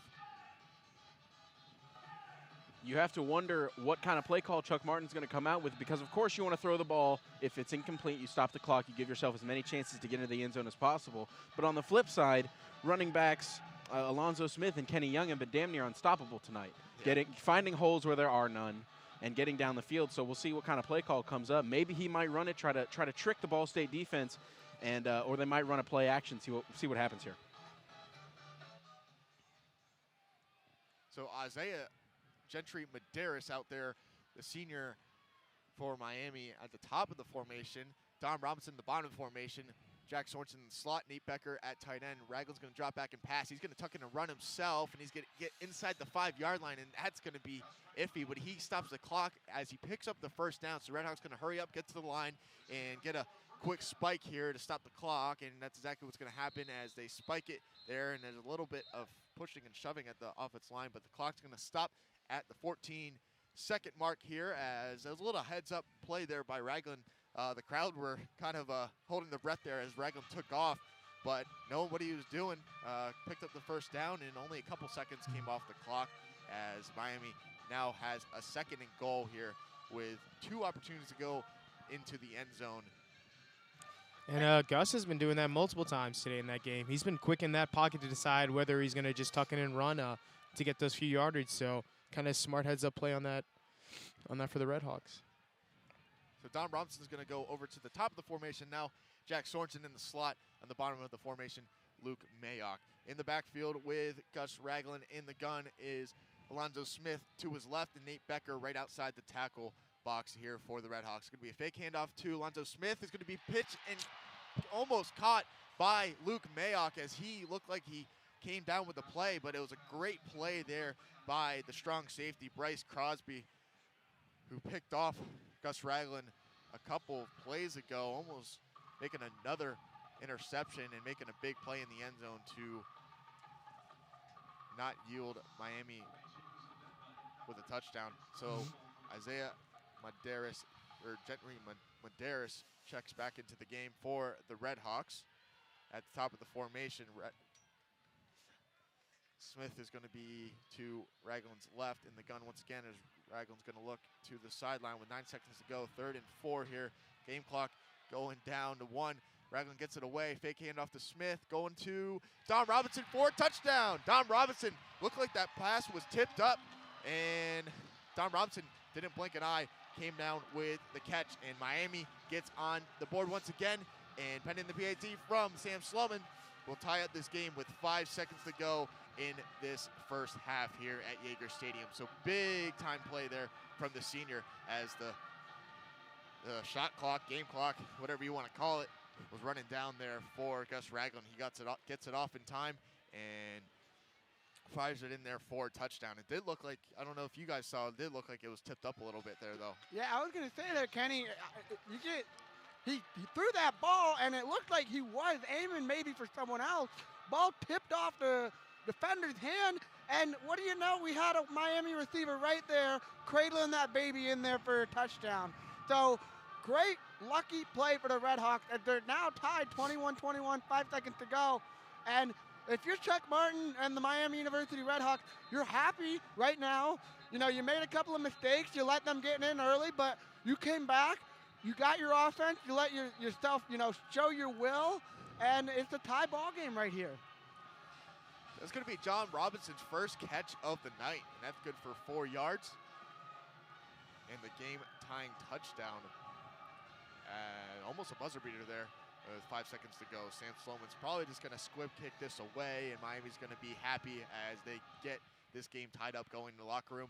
And like we said, kicked off the first to start the game, and will be receiving the ball and going on the offensive attack to start the second half. So Redhawks in a pretty good position given the blunders in the end of this second half here, driving a little bit, but Gus Ragland coming up with a big interception. But Redhawks persevering through the adversity and tie up the game as the squib kick is going to be high and away and fair caught by Ball State. So they're going to have one more play left there.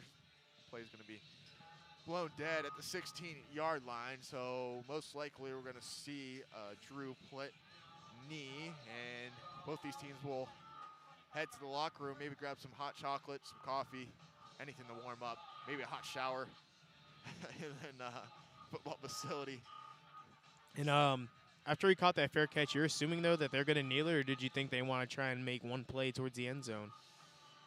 Yeah, it looks like they're just going to go into the victory formation here and knee it and get into the locker room and warm up. So that's exactly what's going to happen. Plitt takes the knee as we're all knotted up here at the end of the first half here at Yager Stadium. We're going to take a quick halftime break here at Yager Stadium in this chilly night.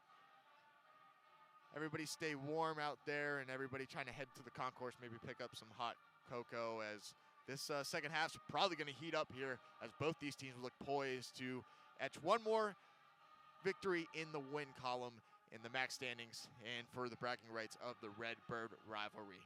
You're listening to Red Hawk Radio. We'll be right back.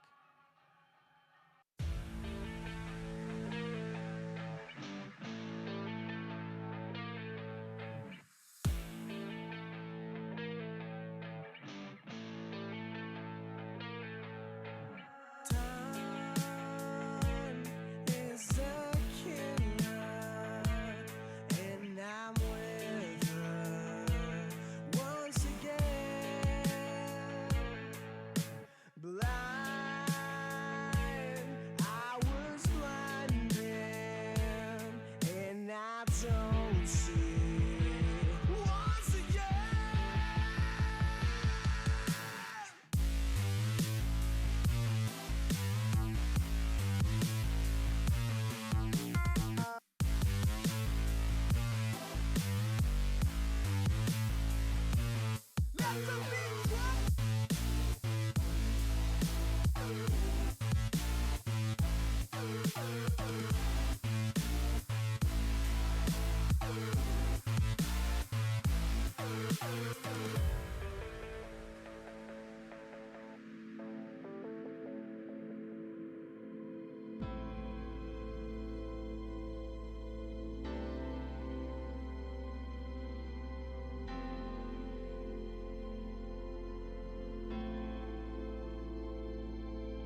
This is the rhythm of the night.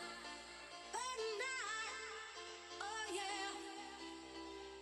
This is the rhythm of my life. My life. Oh yeah. This is the rhythm of the night. The night. Oh yeah. This is the rhythm of my life. My life. Oh yeah. The rhythm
Welcome back to Yager Stadium here on senior night as Miami's all knotted up with Ball State at 21 here as we're getting ready to start the second half here in Oxford, Ohio for this final half of the regular season and final rendition of Maction on Red Hawk Radio. Thank you for listening to us on YouTube Live, wherever you may be. I hope you're a little bit warmer than us because we are out here in the elements and the temperature continues to keep on dropping here in the frozen tundra of Miami Valley as the Red Hawks are going to be set to receive here and get on the offensive attack to start off this second half. And Hans, what are your quick thoughts about the first half here at Yager Stadium? I mean, quick thoughts is if you're looking at the numbers, one that pops out for sure is Alonzo Smith. Only 5 rushes, but it's 111 yards, and he's really had that huge impact for the Red Hawks today and kind of got that huge spurge to kind of get them to tie up this ball game. So Ryan Rimler, the junior from Germany, is going to kick it off here to start the second half as both teams hopefully warmed up a little bit in the locker rooms and talked it over and devised their game plan for the second half here and both these teams are going to try to get their last win in the regular season. Ball State eliminated from postseason play, not be able to go bowling with a win, but Miami's still got bowl hopes with a win. So Maurice Thomas is going to break free, break a couple of tackles, and get loose and get taken down across the 40-yard line. So big return there from Maurice Thomas, getting the Red Hawk offense some good field position at the 14:53 mark. Gus Ragland, the senior from the area, Archbishop Moeller High School, 5th-year senior, trying to lead his Red Hawks one last time here to victory in Yager Stadium on the campus of Miami University. Here we go as Ragland's going to be in the pistol formation with Alonzo Smith behind him. And it's going to be a quick handoff to Smith, who's going to be running left and get taken down there by the Ball State defense. Christian Albright on the tackle there, the sophomore from Lima, Ohio. And just Alonzo just not getting any space out on that run. So Christian Albright's a very active defensive player, and he's able to catch him on that play.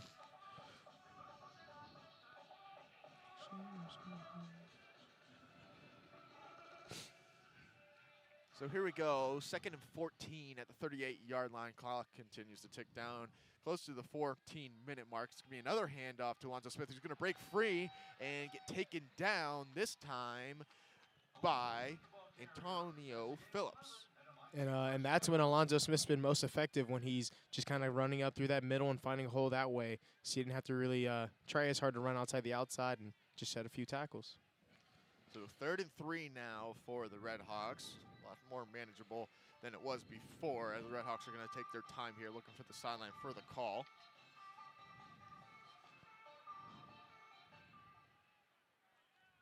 Brett Anderson actually in the tackle there, first tackle of the night for Ball State. As it's going to be another handoff, or nope, fake handoff. Pitch and catch out to Jack Sorensen, who Ragland gets out to complete across the 40-yard line. Good for a first down. Red Hawks moving the ball a little bit here to start out the second half. Gus Ragland, quick pitch and catch there on the play action fake to Alonzo Smith. Sucking in the defense there a little bit with 2 straight runs, then pitch and catch it out to Jack Sorensen there, Hans. And that's exactly what the run sets up for you. When you got the defense believing you're going to run, you get an open wide receiver you get in Jack Sorensen on that last play. So 12-yard gain there for the Red Hawk offense, moving the ball at the 13-minute mark here in the second quarter. It's going to be a handoff to Alonzo Smith, who's got some running room and rumbling and bumbling and stumbling his way inside the 30-yard line, close to the line of gain, and that's going to bring up a 2nd and 1 here for the Red Hawk offense.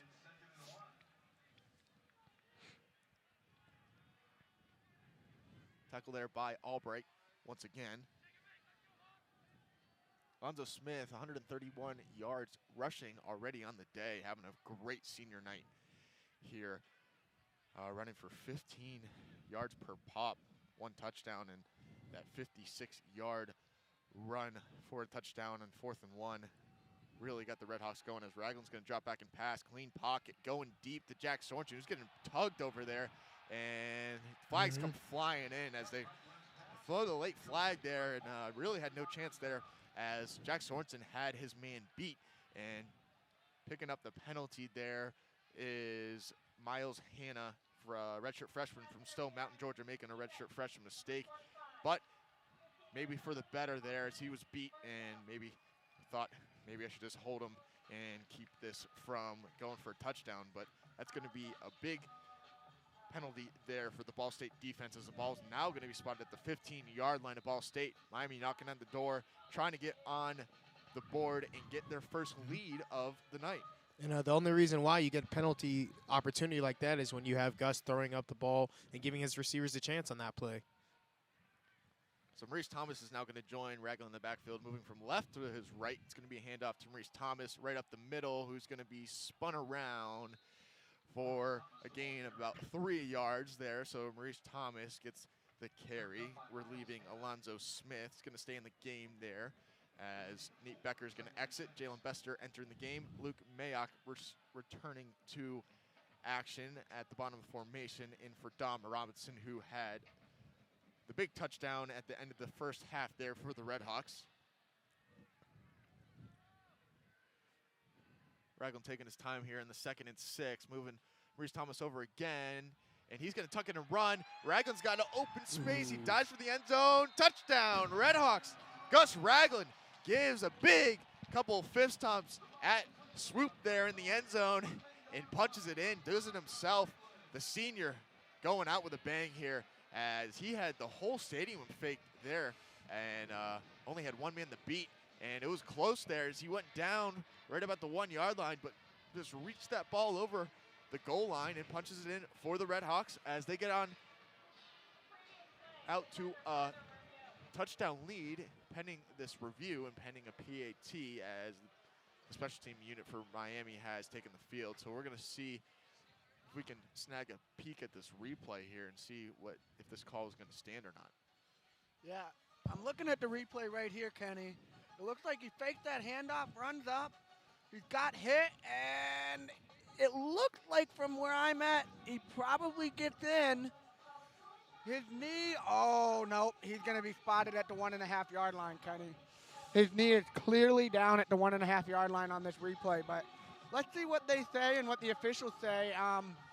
You never know. Maybe they forgot to open their eyes on this replay official review here. So there you have it there, the official replay review by Cody Shagovac there, as looks like this play is probably going to be overturned, and Miami's going to have a 1st and goal here at their own 1.5 yard line.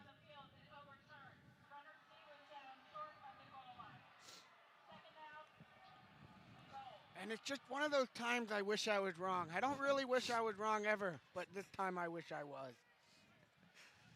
So it's going to be 2nd and goal for the Redhawks here, as we just got the call from Amanda Sauer, the head referee tonight for this MAC conference crew, calling most likely their last game of the season here. Probably have a bowl assignment coming up, as Ragland's going to go in the shotgun and hand it off to Alonzo Smith, who's going to jump for the end zone, and they're going to mark him just short. Alonzo Smith looking for his 2nd touchdown of the night. Denied there as he tried to go up and over the line of scrimmage. Miami's going to rush up to the line, and might be a QB sneak here for Ragland as he's going to keep it and run, pushing and shoving in the line of scrimmage. Rush running in here. Let's see if they're going to give him the line of gain. It's going to be a touchdown there. Line judge gives Gus Ragland his much-deserved touchdown. So 2 plays later, Gus Ragland a little bit less flashy on that, but nonetheless gets a 1 yard QB sneak for the touchdown, and the Redhawks back on top, 27-21. And there's their first lead of the night here at Yager Stadium at the 11:02 mark here. Sam Sloman will trot out on the field. Tim Sloman hailing from Atlanta, Georgia. Probably feeling a little bit chilly here, but Sam Sloman's definitely got some, he's got some weight to help keep him a little bit warm there. Well, I mean, he is a kicker, so he's got, he's not really out there making those plays, running around, trying to keep his blood warm. He's just sitting on the sideline, wearing that jacket, keeping warm, and when it's his turn to kick, he's got to keep that foot warm and make it. And that's exactly what he does as he punches that right through. Yeah, Sam Sloman, absolute unit of a place kicker. Really got a huge, strong leg there and nails it through for his 4th PAT of the night and puts the Redhawks on top 28-21.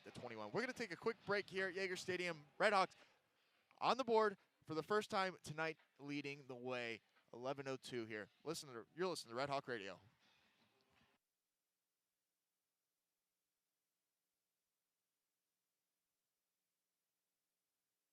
And Smokey Bear hugged me. So you drowned the fire, you stirred it, drowned it again, and felt that it was cold? Uh-huh. Yeah, he's just letting you know you did good. Bear hug from Smokey Bear. Status update. I'm gonna let you go now. There are many ways to start a fire, but one sure way to put it out. Learn how you can do your part at SmokeyBear.com. Sponsored by the U.S. Forest Service, Ad Council, and your state forest. 3, 2, 1. Oh no.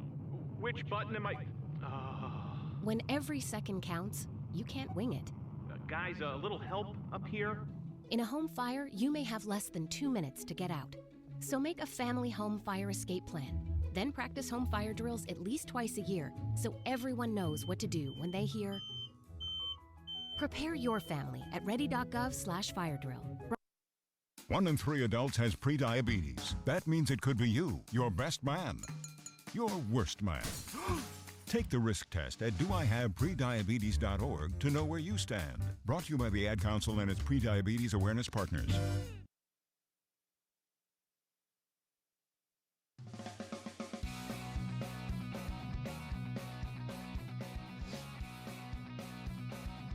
Welcome back to Oxford, Ohio. Here's the Redhawks are back, on top of the first time tonight, 28-21 on the Ball State Cardinals. Kicking it away here, Sam Sloman trotting onto the field. Redhawks punching their way down the field, and Gus Ragland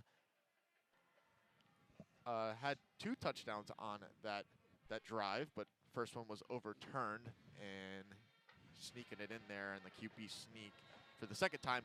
Gus Ragland punches it in and puts his offense on the board for the first time in the second half. They had that little QB sneaky for that touchdown, which worked out well for the Redhawks. Malik Dunner and he's back for Ball State, and he's going to let that roll out of the back of the end zone. So it's going to be a touchback, and that's going to spot the ball at the 25-yard line for Drew Plitt and his offense, trying to answer the touchdown drive from the Redhawks. Kenny, we talk about how all night it's been freezing cold. I'm freezing, you're freezing. And during this halftime break, I go down there to the stand to go buy some hot chocolate, and what do you know? They're out of it. So, bad look tonight on the Miami concession stand. As Plitt's going to keep this and tuck it and run, and he's going to get about 9 yards there as he's just short of the first down. So, yeah, absolutely.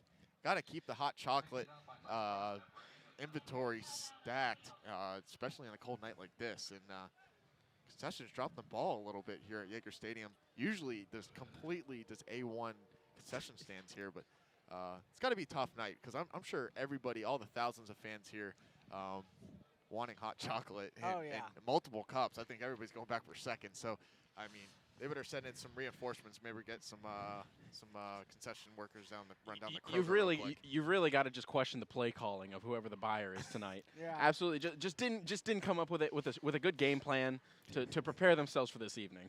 And you know what the thing else is, Kenny, is I don't know if a lot of our listeners know this, but a couple years ago, Yager Stadium started selling beer. We're one of the only stadiums in the MAC that sell beer, and it's legal if you're of age, 21. So I did see a lot of fans that weren't able to get their hot chocolate. They went to go warm themselves up with a little bit of beer, which we can't do that up here, but those fans down there are really feeling it tonight, trying to warm themselves up and have a good night. Absolutely, yeah. The fans doing anything possible to keep themselves warm as Plett's going to drop back and pass, and he's got his man over the top, Justin Hall, for the reception over across midfield. It's going to be good enough for a first down and a couple more than that as Justin Hall gets his first reception of the second half. So they're going to hurry up to the line here as Drew Platt completes that big time pass for the first down. Ball's going to be spotted at the 46-yard line, 1st and 10. Justin Walton's going to go across the formation. It's going to be a handoff to Dunner up the middle, and nothing really doing there as he's going to get hit at the line, but pick up a couple of yards there. It's going to bring up about a 2nd and 7 for Ball State. Game clock now at the 10-minute mark of the 3rd quarter.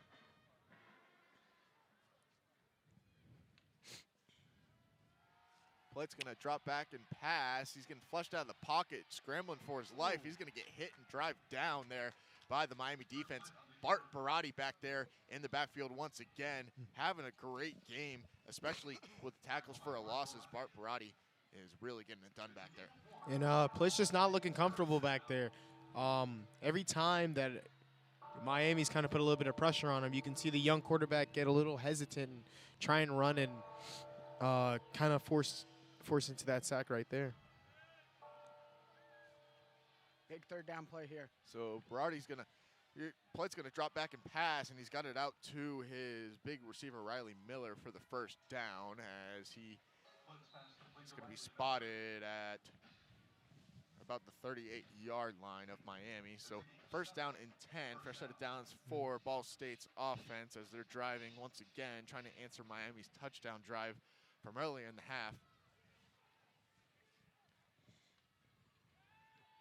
Spite's going to drop back and pass once again, getting flushed. He's going to get hit, and he's going to center. It's going to be picked off once again by the Redhawks.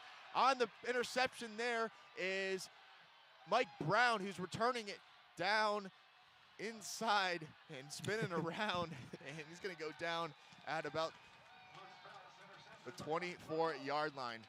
When he hit the 20-yard line there, Kenny, he would run around like he had his head cut off, like a chicken. Just didn't know where he was going, looking around, spinning, making a couple of moves, and he eventually was brought down at 25, but great little running play. He was just running around like a chicken with his head cut off, though. And then for that play, I feel like the difference for Plitt is just the protection. The previous play, he had good protection, had a quick pass to his big tight end. And right there, when he's getting pressure, almost got sacked and almost was able to put pressure on the ball and knock it out, but he's kind of blindsided and was able to get the pick for the Redhawks, the 2nd of the night. So Mike Brown comes up big, the sophomore from Grand Rapids, Michigan. 2nd interception of the night for the Redhawks. Cedric Ramirez had the first one in the first half. So the Redhawks will take over at their own 23-yard line. 1st and 10 for Gus Ragland as he's going to hand it off to Maurice Thomas up the middle. And Thomas is going to work his way and getting pushed and shoved a little bit by his offensive lineman and helped out a little bit. And he's going to get very close to the 1st down marker. It's going to bring up about a 2nd and a half a yard here for the Redhawks as they hurry up to the line. Maurice Thomas is going to stay in the backfield once again. It's going to be another handoff to him, and he's going to run to the right this time and pick up the 1st down and get across the 35-yard line. Ball's going to be spotted at the 34 or 36-yard line of Miami. And Miami's done well running the ball with 5 different rushers. I mean, if you include Gus, they've got 5 different rushers back there, and that's really been a key advantage for the Redhawks tonight. And in regards to that interception, have to give the shout out to defensive lineman Doug Costin. As I'm watching the replay, he got his big mitt up there, managed to make that ball a little wobbly, look like a wounded duck out there, made for the interception fairly easy. Absolutely. As Mike Brown picks up his first interception of his Redhawk career, young Redhawk career, having a very good 2nd half of the season. He did a very good job a couple weeks ago against Poppy White, really shadowing him in the red zone. And Poppy White had a monster game against Buffalo following that Redhawk win here at Yager Stadium. So Mike Brown getting it done once again with a big interception. That run is going to go to Maurice Thomas once again and go for about 4 yards. So it's going to bring up a 2nd and 6 for the Redhawks at their own 39-yard line with 7:15 to go here. Redhawks really could back Ball State up here if they can punch it in once again and get up 2 scores. Besser's going to accompany Ragland in the backfield. He's going to get the handoff running left and almost burst through a hole. And if you know Jalen Besser, he's got to be one of the speediest guys on the team. And that's why you saw a little bit of frustration from him. He kind of got tackled around the legs, and if he was able to miss that tackle, he saw a whole lot of green in the red end zone in front of him. But I like right now how, Hans and Kenny right now, the running play, These running attack is really taking time off the clock, wearing down this Ball State defense, and allowing for Miami to really control the game and control what they're doing with the pace of the game.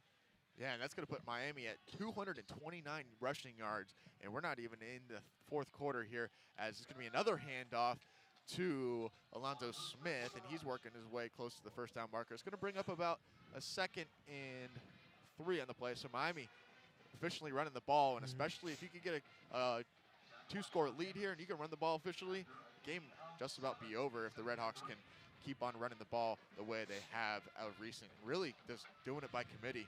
Alonzo Smith, Maurice Thomas, Dalen Bester, Kenny Young a little bit in there. Haven't heard too much from Kenny Young this evening. His 2 biggest plays were negated by bad penalties by the Redhawks, so let's see if they can get him involved. I haven't seen him out in the field in quite a while. It's going to be another handoff to Alonzo Smith, who's going to break a couple tackles, rolling his way through, breaks a couple tackles, cut it to 30, 20, 15, 10, 5, touchdown. Oh my geez. That was a big-time run from Alonzo Smith. Once again, man, this guy is unbelievable. He's not cold whatsoever. The senior from Riviera Beach, Florida, Dwyer High School, big-time powerhouse down in the state of Florida, and he punches in another touchdown for the Redhawks, and that's big time for the Redhawks and their offense and team. Coach Martin and all the fans here at Yager Stadium loving that run there from Alonzo Smith as he puts an exclamation point there, doing it all. Yeah, for sure. I mean, I think he ate his Wheaties or just put a little bit more time in the gym room. He's looking big out there. Absolutely. You saw everything from there. He ran over probably 3 or 4 guys there, then he made that nasty cut there at the 25-yard line to get him in the open field and didn't look back from there. Yeah, you know, you were talking earlier about how we haven't seen Kenny Young today much at all. And I got to say it's because Alonzo Smith is stepping up. He's executing. That was his 2nd big run of the game today, Kenny. His 2nd big touchdown, and exactly when we need it. Now we're up 2 scores. You know, we were down 2 scores earlier in the game. And now it looks like Ball State's going to try and have to come back here. Alonzo Smith putting the team on his back. He's saying, we're not going home. We're not staying here in Oxford. We are going to try and go bowling. Absolutely. Definitely wants to go bowling. And maybe Miami can punch their way into a warm weather bowl. Maybe trip to the Bahamas. Maybe another trip down to St. Petersburg. Or maybe a little trip to the Pizza Bowl. Saw in the bowl projections this week that Miami was matched up with Miami, Florida. So that would be something. And probably a little bit of a nightmare to call the game there. You got both Miamis going at it. And that would be interesting. And that would be the first meeting between the two. And it would be the Battle of Miamis. And I'm sure that would be a lot of fun. And I guess the loser would just have to change their name. So we'll see what happens here as Miami's looking pretty good here in this 3rd quarter. Up 35-21 at the 5:33 mark. Here looking strong if the defense can get another stop and the offense can have another long drive. Not even a scoring drive, but just take some time off the clock. They'd be in good shape for the rest of the game here. You know, in regards to Alonzo Smith, we've heard you say rumbling, bumbling, stumbling a couple times, and that's what he did on that big run. Made a couple arm tackles, shrugged him off, kept on going. Then all of a sudden, he becomes a juke back. He breaks a guy's ankles up in the secondary. It's just a dual threat running back. Can't be stopped right now. 200 yards on the night. Absolutely, really getting it done. Absolutely. 2 touchdowns, 56-yard is his long. That one was pretty close there. I believe it was about a 40-something yard run there from Alonzo Smith. 47-yard run there. And usually that's Kenny Young breaking out for breaking the big runs there, but Alonzo Smith getting it done tonight, making the most of his senior night. Yeah. I mean, I agree. It's because Alonzo Smith is showing power in these runs. A lot of times when you're seeing Kenny Young break out, it's, you know, because he's got a nice stride and a nice burst. But Alonzo Smith showing that burst, but with strength. And he's not a big dude either, but he's looking like a big guy out there. Sam Sloman's going to take the field once again and try to boot this away. Back deep is Denner for Ball State. Mark Walton. What a kick. What a unit. As that ball is going to be right through the back of the end zone, and it's going to be called a touchback here for the Ball State offense. So Coach their offensive coordinator Joey Lynch trying to get his offense down the field and answer Miami's scoring drive, as all the momentum here is on the home side of the football, as Miami now with 413 total yards, 138 passing yards, and 275 rushing yards on the night. And we're not even close to being done here at the 5:33 mark in the third quarter. So Flight's gonna go under center this time, and he's got it out to Justin Hall, who's gonna get hit really late there by Mike Brown, and no flags on the play. Gain about 2 on the play, as Miami did a good job of containing the speedy Justin Hall there. Yeah, very fortunate for no flag call, but I honestly felt like Hall was just standing in bounds, so that's why he kind of got bumped by Brown at the end. So he made a little bit of a face after that hit, but you can't be mad if you're still in bounds. Blight's going to bring his tight end across the formation. He's going to drop back and pass. He's going to get hit, go and throw out to his fullback. It's going to be incomplete on the intended receiver there for Ball State is Will Jones, the running back from Anderson, Indiana, right up the road. It's going to bring a 3rd and 7 here for the Ball State offense. Do or die situation here. Got to convert this if you want to stay in this game. You don't want to give the ball back to the hot Miami defense. So empty shotgun formation here for Plight as he's going to drop back and pass. Got some time. Now the pocket's going to collapse, and he's got it out to his number 1 target, Riley Miller, there for the first down, as the clock ticks down inside the 5-minute mark here in the third quarter. Josh Allen forces Riley Miller out of bounds there. The redshirt junior from Yorktown, Indiana, former walk-on, making the most of it. And first leading receiver here on this Ball State offense. Dad played basketball at Ball State, so good lineage of. Kenny, I want to, make a little observation here today. With it being Thanksgiving break, it looks like if you look at Ball State, they really only brought their starting offense and their starting defense and maybe 7 or 8 other kids to fill in if there's any problems. But it doesn't look like they're full strength tonight, or they've got a small team. I was looking at them right there in the huddle, and, both the offense and defense are in the huddle, and it looks like maybe there's a punter, a kicker, and a long snapper. They're only other players here. So you got to think that Ball State's hoping that, they don't get injured, they keep their players on the field, and they really don't look like they have that next man up mentality, because it doesn't look like they have a next man up. Yeah, they've suffered a lot of injuries over the season here, missing probably about 5 or 6 players. So definitely hurting them, and obviously when you're traveling on the road due to budget issues or budget cuts and all that stuff to save money, you're not going to travel as many players. Ball State, I think, rolled up with about 3 buses, so that's kind of probably about 1 bus short than what you usually would travel. But maybe some of the staff drove over by themselves because they're only about an hour and a half away. So we're going to get a timeout here, and Miami is looking to stop the Ball State offensive attack, trying to answer the touchdown here. Down 35-21 to Miami, as they're trying to get momentum back, as Miami, after that interception by Mike Brown, punches it in on the shoulders of Alonzo Smith, who's really gotten it done today.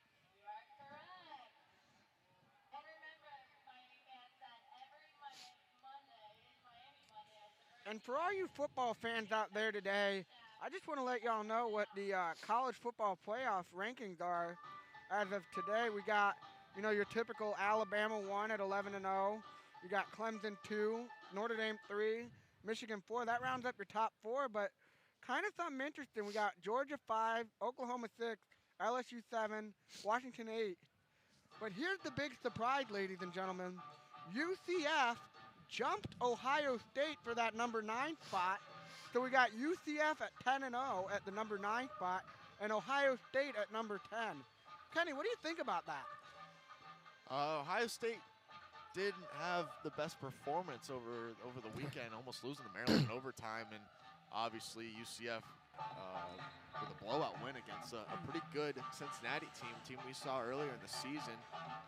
Really handled them very well, and Cincinnati only had one loss on the year before the game, and UCF hands them their second loss. And Cincinnati could have easily been an undefeated team, losing to Temple in a close game, could have won that game, so it could have been a battle of top 15 teams there, but nonetheless, big win by UCF, so not too surprising. It's kind of weird saying that UCF jumped Ohio State University in college football, but we'll see what happens. Ohio State definitely has their hands full this week at Michigan, and you look at that, and they can get a win, and I'm sure they can move right back up. Exactly. So that pass is going to go for a first down for Blight. So moving the ball once again is the Cardinals, trying to get into Miami territory. Knocking on the door now at the 48-yard line. 1st and 10 for Blight, as he's going to have a little bit tighter formation, 3-man wide, as he's going to drop back and pass. He's looking for Walton out there, and he overthrows him. Justin Hall there is a intended receiver, rather, as he is overthrown. Justin Hall getting his first touchdown of the season earlier in the game. You know, Kenny, I don't know where that pass was going. He had him wide open out in the flat, an easy pitch and catch. You have to wonder if maybe the pressure has gotten to him into his head. He's getting a little nervous. There's going to be an option now, and Blight's going to pitch it to Dunner, who's going to get wrapped up and taken down. And guess who made that tackle? In the backfield is Mike Brown, making big plays out here in the second half and really putting the team on his back here with the interception and a big second down tackle for a loss. And it's going to bring up a 3rd and 10 here at the 48-yard line. 3:40 to go here in the third quarter. Blight's going to be in the backfield by himself, 4-man wide. He's going to drop back and pass. Pretty clean pocket, and he's going to be flushed out, and he's going to try to get it out to his man complete out to Corey Lacanaria, but that's going to be well short of the line of game. Actually, on the reception there is Kyle Schmeck, then tight end number 81, 1 touchdown on the season against Western Michigan last week. And Ball State trying to play spoiler again, as they eliminated Western Michigan from bowl eligibility last week, I believe. Yeah. So they are trying to play spoiler again, but not looking too good now, as that's going to bring up a 4th down, and they're going to punt it away once again. Jack Sorensen's going to try to field the end over end kick, and it's going to roll down inside the 5-yard line. So great punt there from the punter, Pat LaCory, the transfer from Eastern Arizona College. Probably a little bit warmer there this evening in Arizona than here in Oxford, Ohio. But nonetheless, he's from Minneapolis, Minnesota, so I'm sure he's no stranger to the cold.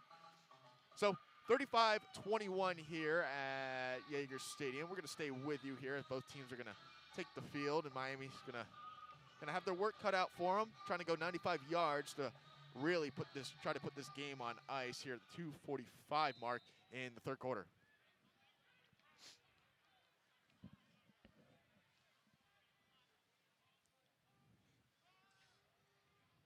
Isaiah Gentry Medeiros out there wide for the Redhawks. It's going to be a handoff to Maurice Thomas up the middle. Nothing really doing there. Gain about 2 on the play. So it's going to bring up a 2nd and 10, or 2nd and 8 here as the clock gets inside the 2:30 mark here in the third quarter.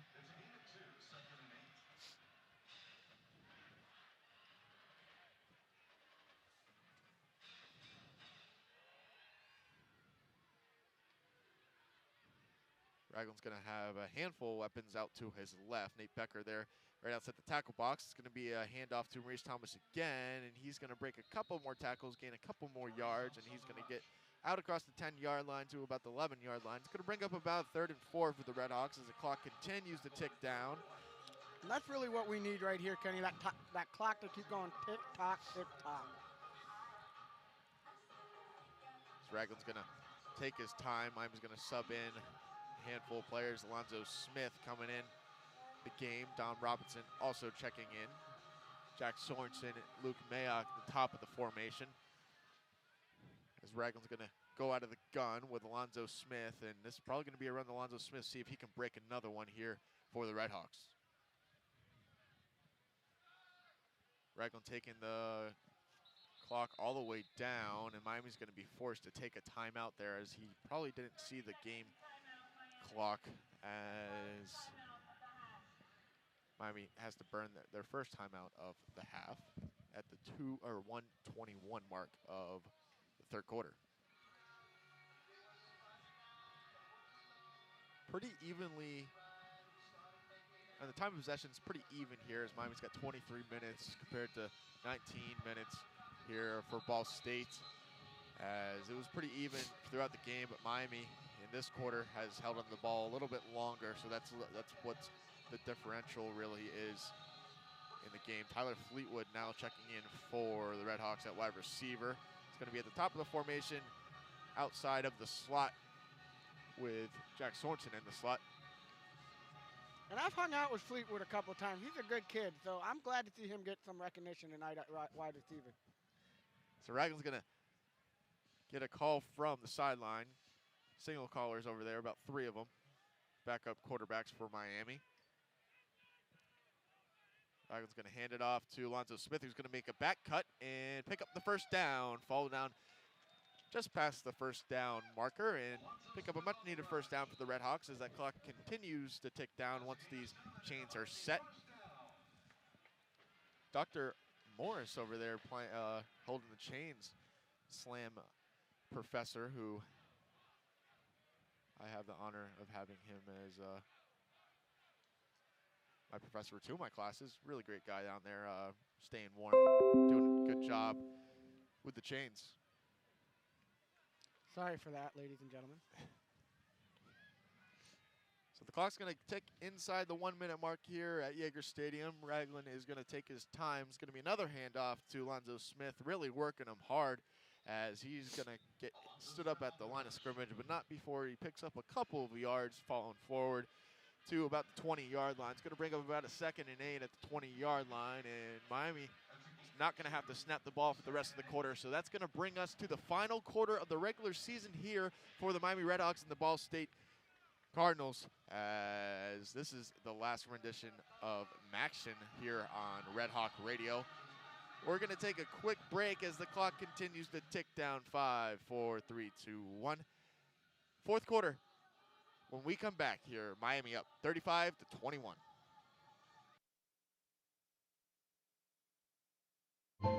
This is the story of a very special woman. In a matter of seconds, she turned herself into a great mathematician or an entrepreneur. Her knowledge was limitless and still is.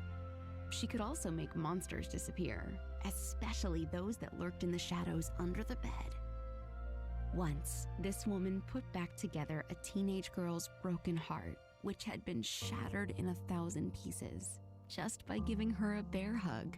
She masqueraded as a regular person at work, but as a superhero at home. Everyone knows her as Gabriella. I still call her Mom. Your hero needs you now, and AARP is here to help. Find the care guides you need to help, complete with tips and resources at aarp.org/caregiving. You love them enough to do anything for them. Dad, can we make 200 cookies for my bake sale tomorrow? Let's do this. Including checking nhtsa.gov/the right seat to make sure they're correctly buckled in the back seat. Brought to you by the National Highway Traffic Safety Administration and the Ad Council. Hey, hon, what you doing with your phone? Do flowers have best friends? I don't know. Hey, look. Whoa. Some answers can only be found in nature. Discover the unsearchable. Visit discovertheforest.org to find a trail near you. Brought to you by the United States Forest Service and the Ad Council. As humans, we ask ourselves all kinds of questions.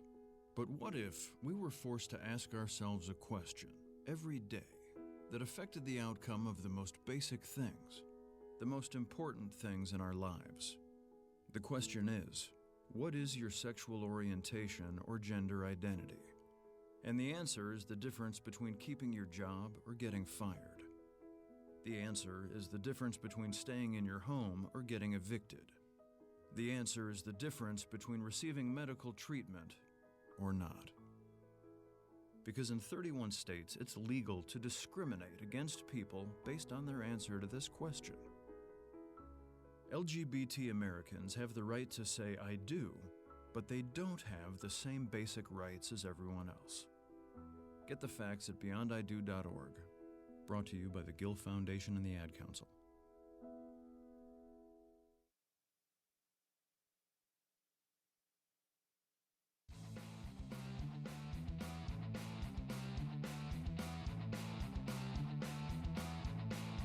Miami trying to punch their way into bowl eligibility here at Yager Stadium.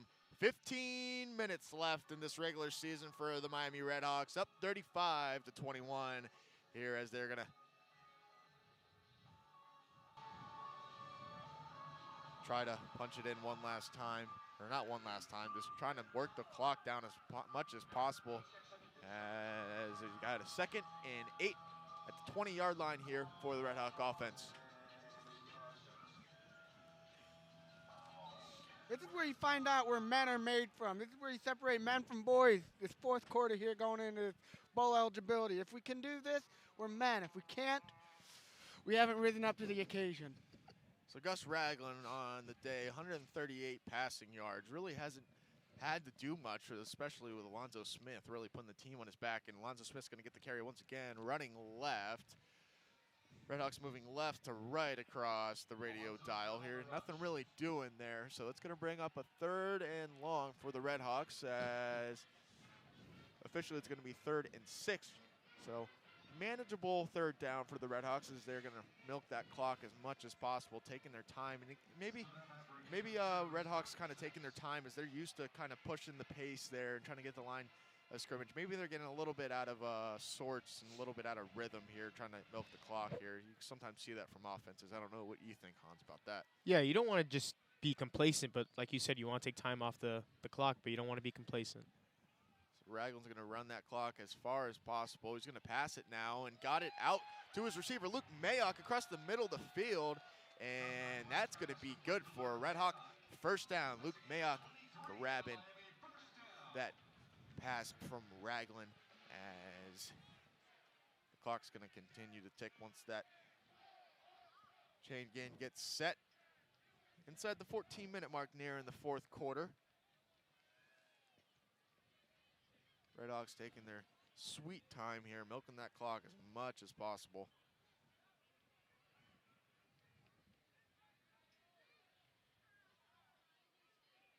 Pass was good for 21 yards there for Luke Mayock, and we're going to get another handoff right up the middle for Alonzo Smith, who's going to get out for 5 yards here. So manageable 2nd down here for the Redhawks, 2nd and 5 at the 48-yard line at midfield for the Redhawks.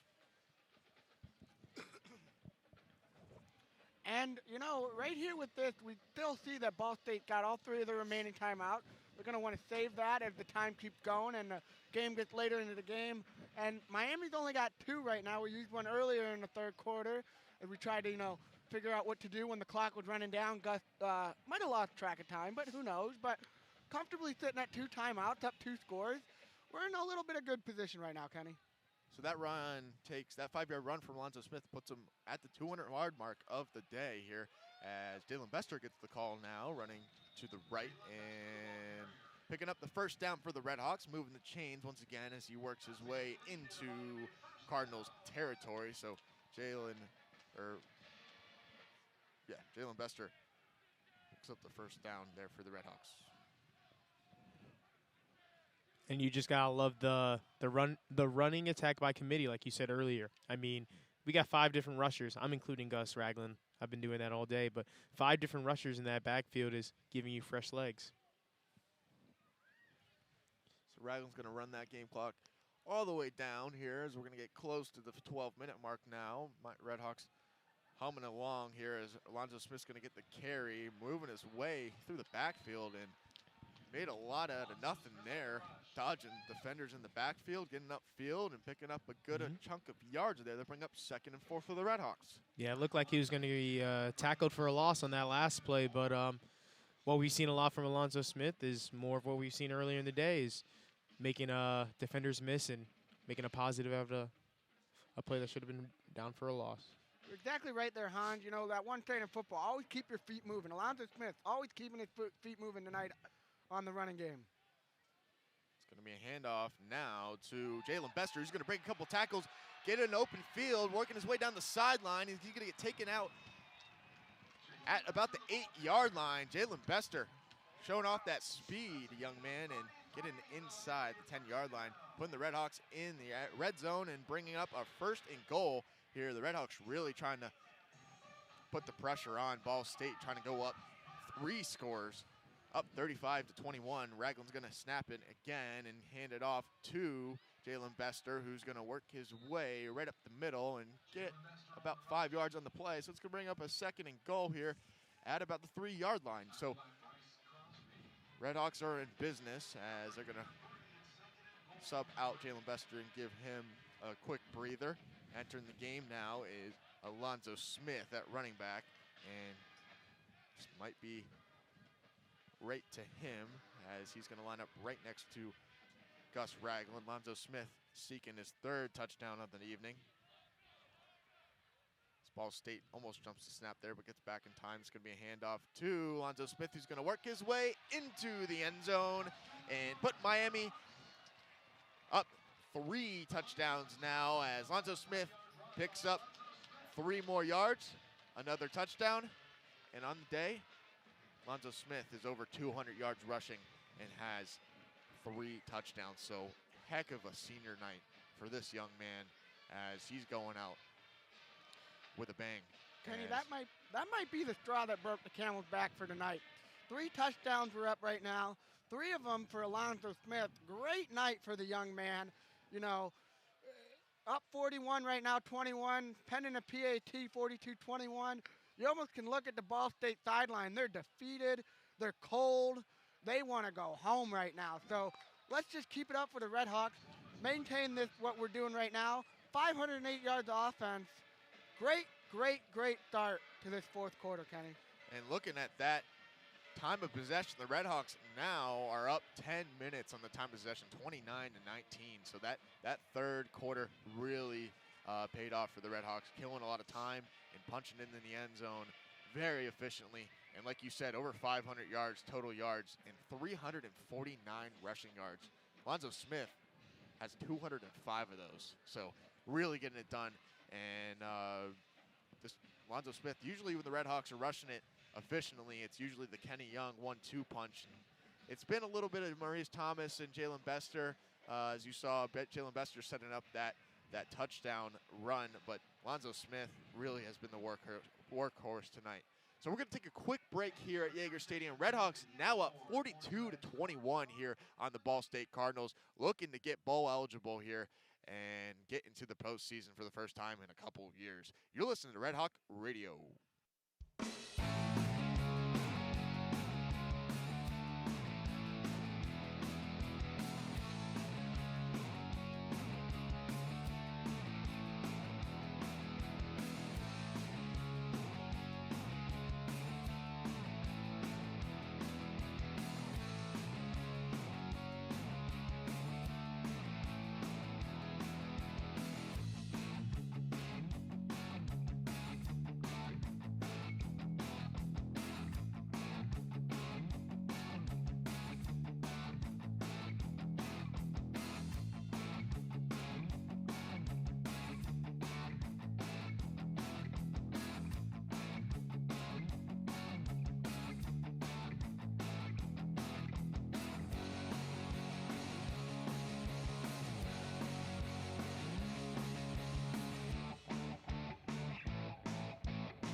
Welcome back to Yager Stadium. That drive for Miami, 12 plays, 95 yards, and took 7 minutes there for the Redhawks as they punch it in and go up 42-21 here at Yager Stadium.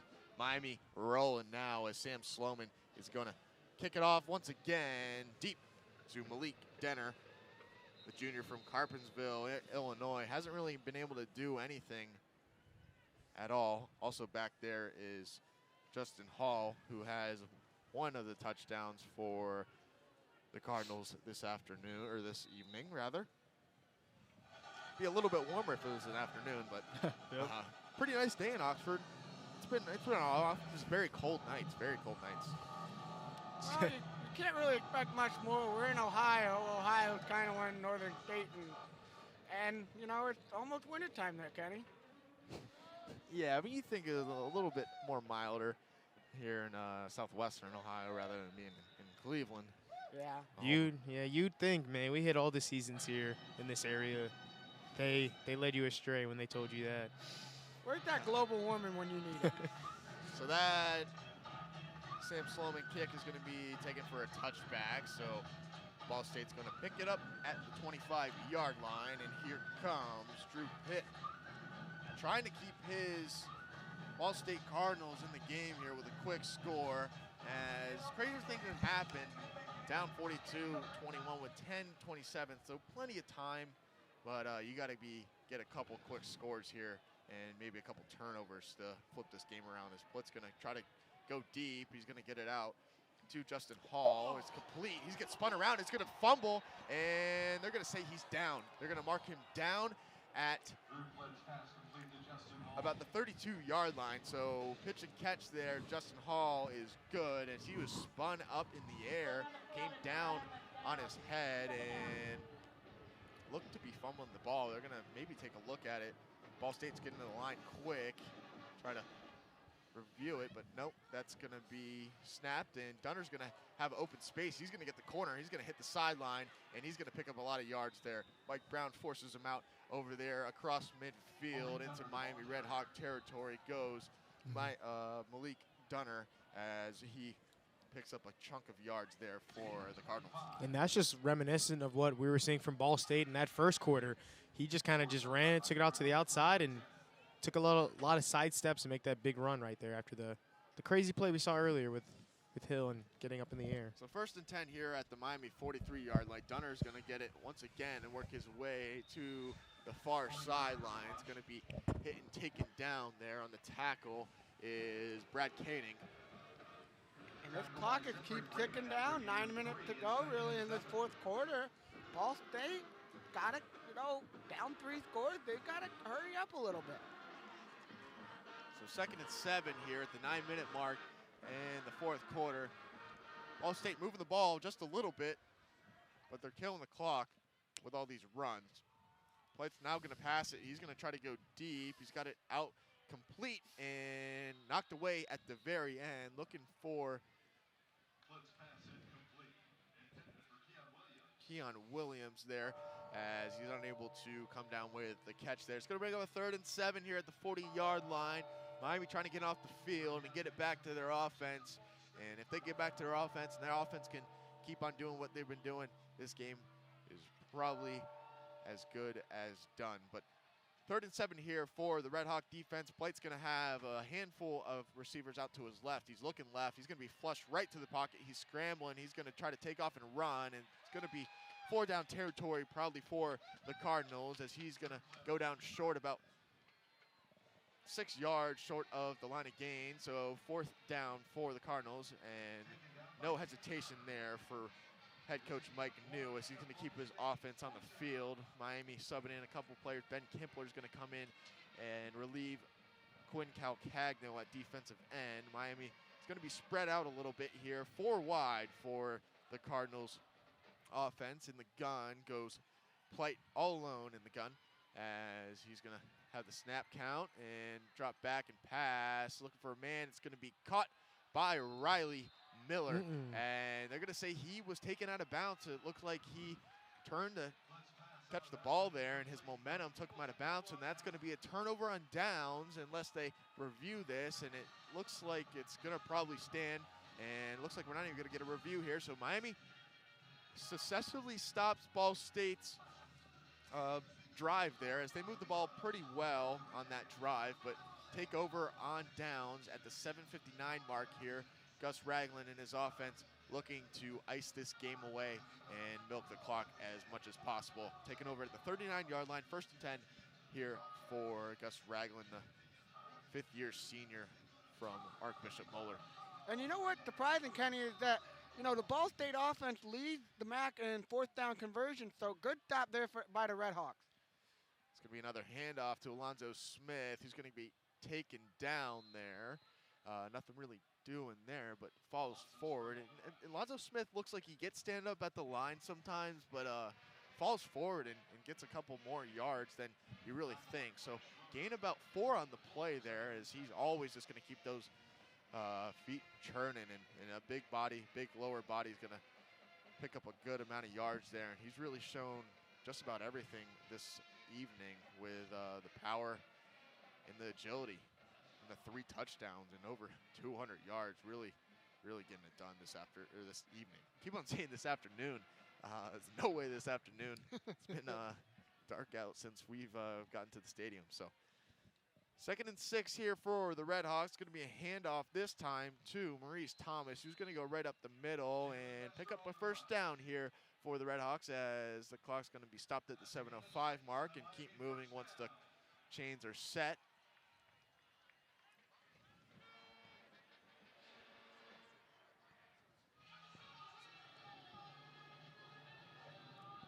Jalen Bester actually on the run there for the Redhawks.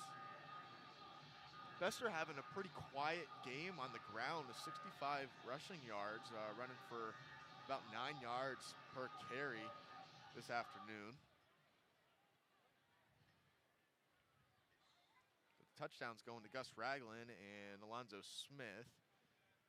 And this is going to be a handoff to Maurice Thomas this time, as he's going to be stood up at the line. Nothing really doing there. It's going to bring up a 2nd and 10 once again at the 49-yard line of Ball State. And with the big lead that Miami does have today, I just wanted to kind of look at the other implications that they have, because we've mentioned about the MAC championship, but we got Ohio playing Akron on Friday at noon, and we also have the other big matchup with Buffalo playing Bowling Green at noon as well. So a lot of that is going to dictate the fate that the Redhawks do have. I know we're talking about being bowl eligible, but also the MAC championship is still in play.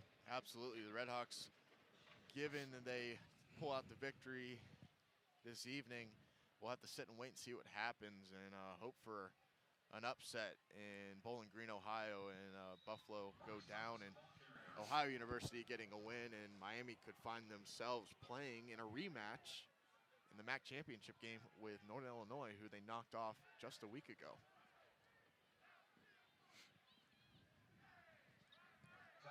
And if you would have said that a couple weeks ago, that Miami would have a chance to be in the MAC championship and represent the MAC East after that shootout loss to Buffalo, I would have said they're kind of crazy, but here we are, and they have a decent chance. I mean, Bowling Green playing a little bit better, and Buffalo kind of regressing a little bit later in the season.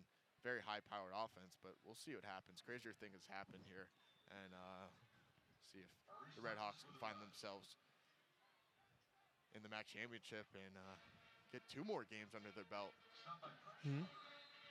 No, I agree with that. I was talking with a player on the team as well, and he said he was optimistic, like you were saying. As we have an injured player here for Ball State, as Miami is stopped there. It's going to bring up a 4th and 3 for the Redhawks at the Ball State 44-yard line. So Miami is going to have to punt it away here at the 4:38 mark in the 4th quarter, as it looks like some of the fans are going to say that this one is all but over and head to the friendly, warm confines of their car and homes. And we're still here for you, ladies and gentlemen, for your entertainment. We are braving the cold for you to stay at home.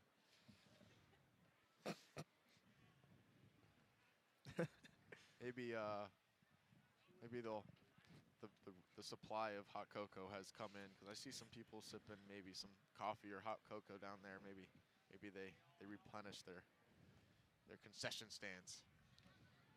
Or maybe they just didn't like Cody. I think that might be something we might have to fact check, because Cody was the only one who went down there. There was a line, and, the line was long, and then as soon as they said, we are out of hot cocoa, everyone else left. So I don't think it was me. As it looks like everybody's having a little bit fun here, as Miami looking to go bowling for the first time in a couple of seasons. And, of course, as they went 0-6 a couple of years ago and then reeled off 6 straight wins. First team in college football history to do that, and almost knocked off Mississippi State down in St. Petersburg. And that would be a nice bowl for Miami to end up in, as the MAC is like an alternate for the St. Petersburg Bowl. And that would be pretty good placement for us, because we might be able to broadcast that, because we have a home base down there in Florida. So we'll see what happens where Miami ends up here, as it's looking inevitable that the Miami Redhawks will go bowling. And really a good uplift for the Redhawks program, as they look like they're heading in the right direction. Not the season that they really expected to have, as they expected to be serious MAC East contenders, and they do need some help, but it does feel like that they should have been in the mix of things and really controlled their own destiny, and could have easily done that, given a couple bounces of the ball, losing a couple close games to Western Michigan, and the shootout loss to Buffalo, but really took care of business other than that in the MAC, as Kyle Kramer's going to punt this away. It's going to be a long punt. It's going to get bounced and go out inside the 5-yard line. So great punt there for Kyle Kramer, as they're going to spot that ball right at the 5-yard line. And Miami is going to pin back Ball State at the 4:32 mark here in the fourth quarter, up 42-21. Miami looking to cover the spread too. Pretty big spread this evening at 17.5. Miami up 21 points. And that spread was definitely in danger earlier in this game. I mean, you might forget, but Miami was down 21-7, I believe, earlier in the beginning of this game. So they've been able to continue scoring, and Ball State has been stagnant. Yeah, and really the opposite, because we've seen Miami really jump out in front of a lot of people early on into the season. Right off the bat against Marshall, jumped right out and ended up giving that game away. A couple weeks ago here at Yager Stadium, almost gave away a big lead, up 21-7 on Ohio University here at Yager Stadium, and got outscored basically in the second half, like 21-2. And or no, 28-2.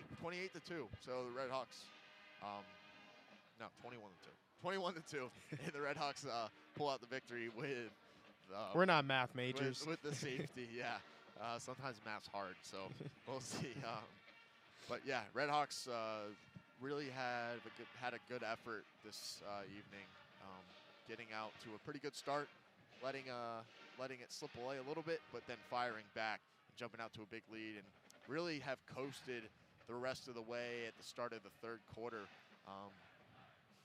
Really have used their time efficiently and had some big time runs, and I think it's very promising to see this team being able to run the ball very well, because you know that they're pretty dangerous in the passing attack, and you never know.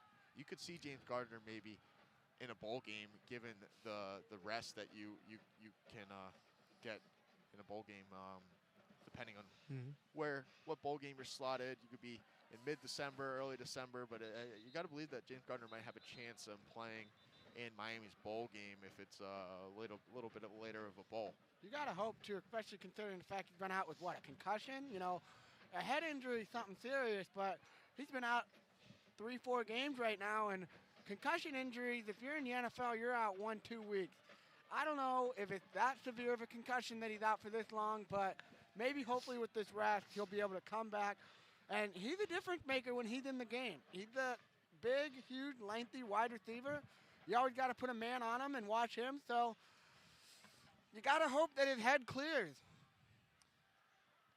Yeah, we'll see what happens. He's definitely got a little bit of a potential to play in the NFL, so we'll see what happens there, as Malik Dunner is going to get the carry, moving from left to right there, as he's going to get taken down after gaining a couple yards there. About 2nd and 5 here as the clock continues to tick down, and I think we've seen the white flag been thrown by Ball State, as they're don't seem to be in a sense of urgency at all, as Denner's going to get the catch this time, make a couple tackles, and get up the sideline, tiptoeing down the sideline, run out of bounds there. Missed tackle there by Alan Koikoi in the backfield, and that's going to stop the clock there until the chains are set. You know, I think I speak for everyone here. I hope this game gets over and gets over quick. It's cold. And I want to see some partying by this Miami University football team. Yeah, should have a fun time. Always a good time in the locker room. They definitely have their fun there, as John Paddock has entered the game as quarterback for Ball State, and this is his first snaps in his collegiate career. The freshman from Bloomfield Hills, Michigan. No experience whatsoever, 5'11", 187. Getting some late action, and like people like to say, garbage time here at Yager Stadium. Completing the pass for a couple of yards. 2nd and 4 here at the 31-yard line. Paddock's going to fire and throw, and pretty good throw there. He's got it out complete to his man for a first down on the catch.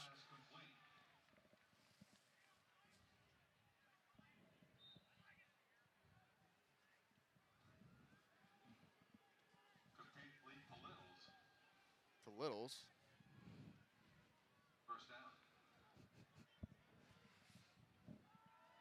Paddock's going to drop back and pass, and looking to throw again to Littles. Once again, it's going to be another first down for Ball State, moving the ball pretty quick, and not looking like a freshman QB.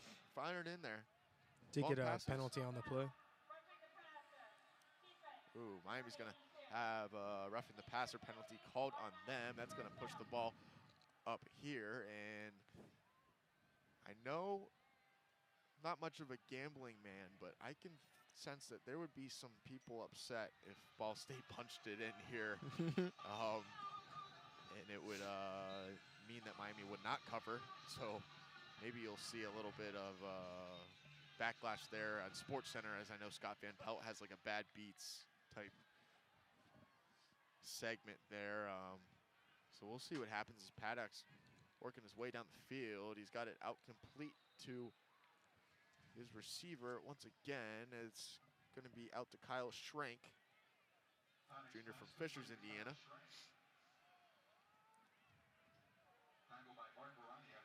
Barbarotti there on the tackle. Barbarotti having a quiet, very well defensive game here this afternoon, as he's in on the tackle once again. Oh, it's Brad Kading. And it's pass going to be incomplete, trying to get it out to his fullback, is Paddock. And ladies and gentlemen, the fullback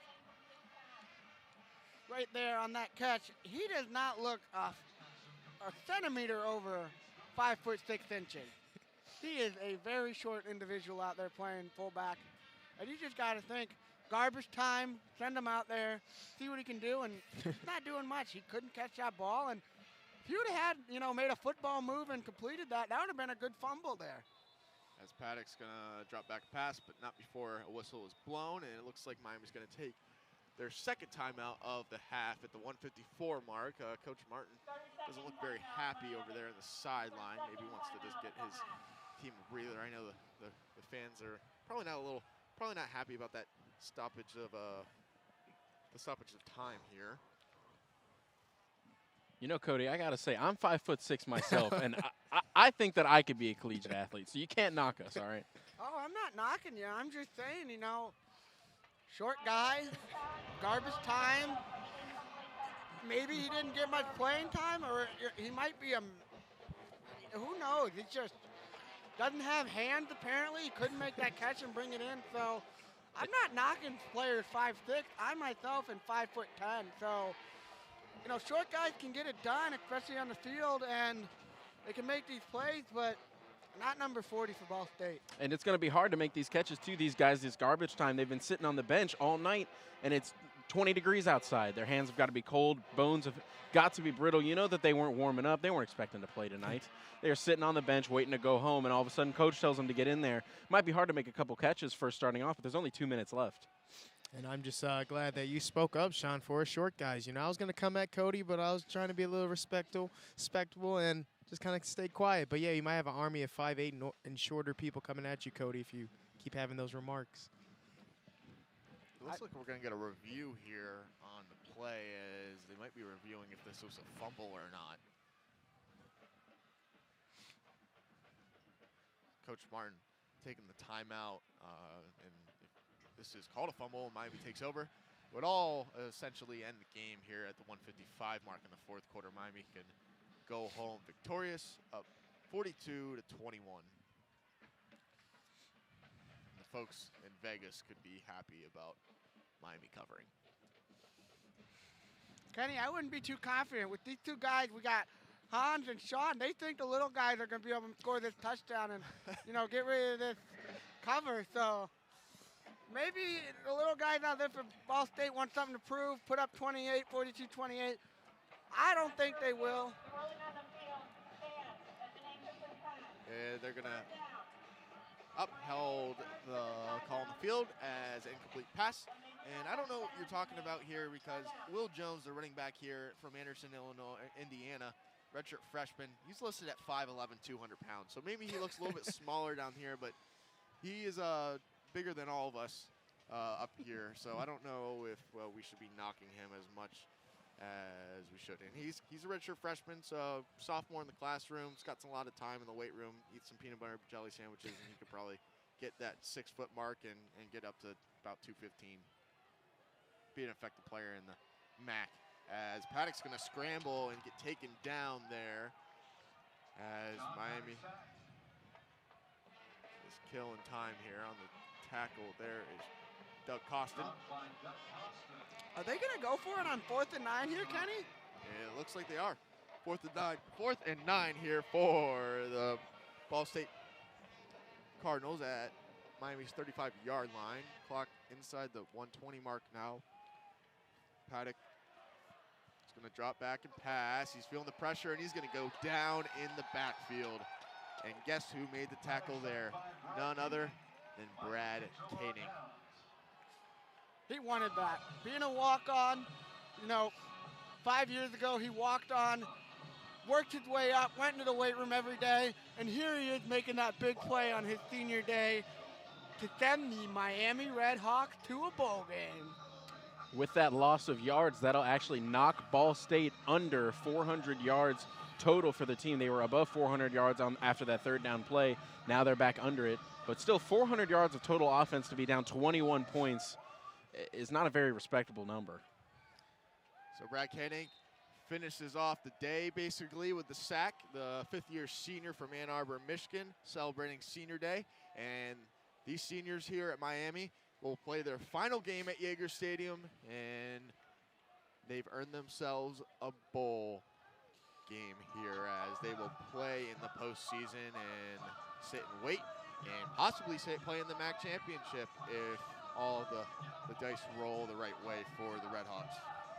You guys can't see this at home, but the players on the sideline right now for the Redhawks are using their helmet like little bowling balls, showing to the crowd how they're going bowling, and they couldn't be more excited.